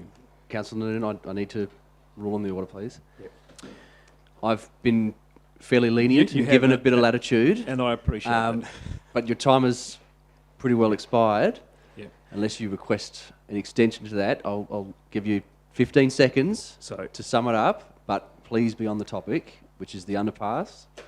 Thank you, Mr. President. Yes, and so on point two, giving you and the CEO that delegation to enter those negotiations with the Southwest Gateway, I urge you to be as firm as and as strong as you possibly can in getting the best deal for the Shire of Capel. Thank you, Mr. President. Thank you, Councillor Noonan. I'll put that one to the vote then. Those in favour? And that is carried unanimous. Item 15, Community and Corporate Reports. 15.1, the accounts paid during the month of November 2021. Is there a mover for that one? Councillor McCleary, seconder. Councillor Tarantroy. Councillor McCleary, nothing.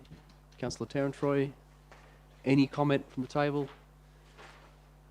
Do you wish to sum up that rigorous debate, Councillor McCleary? Fantastic, thanks. All right. I'll put that to the vote. Those in favour? And that's carried unanimous. Item 15.2, the financial statements for the 31st of October 2021. Is there a mover for that recommendation? Councillor Andrew, and a seconder, Councillor Tarantroy. Councillor Andrew? Sorry, I looked away for a second there. Did you say no? Okay, sure. Thank you, Councillor. Councillor Tarantroy, any comment from around the table? Councillor McCleary, yes? Thank you, Mr. President. On the year-to-date capital expenses budget versus actual... Yes. The actual's travelling a bit higher. We've got higher costs this year at this same time, or is just the change in spend ratio? Oh, sorry. Yeah. Yeah, that's Director of Community and Corporate Services. Yeah, thank you. Capital costs are coming in high this year. We discussed in previous meetings. But in terms of our capital spend planning for the rest of the year through monitoring today, there probably will be underspends in that area this year due to some of our capital works not being commenced as yet. So obviously further monitoring will talk to that as we go through the further monitoring periods throughout the year. Thank you, Director. Is there anything further? Councillor Andrew, I think I'll put that one to the vote. Those in favour? And that's carried unanimous. Item 16, new business of an urgent nature. There is none. Item 17, public question time. Are there any questions from the floor? No. Item 18, motions without notice. There are none. Item 19, motions for consideration at the next ordinary meeting of the council. There are none. Item 20, items to be considered behind closed doors. There are none. I will then declare the meeting closed at 8:17. Thank you very much for your attendance. Have a Merry Christmas and a Happy New Year.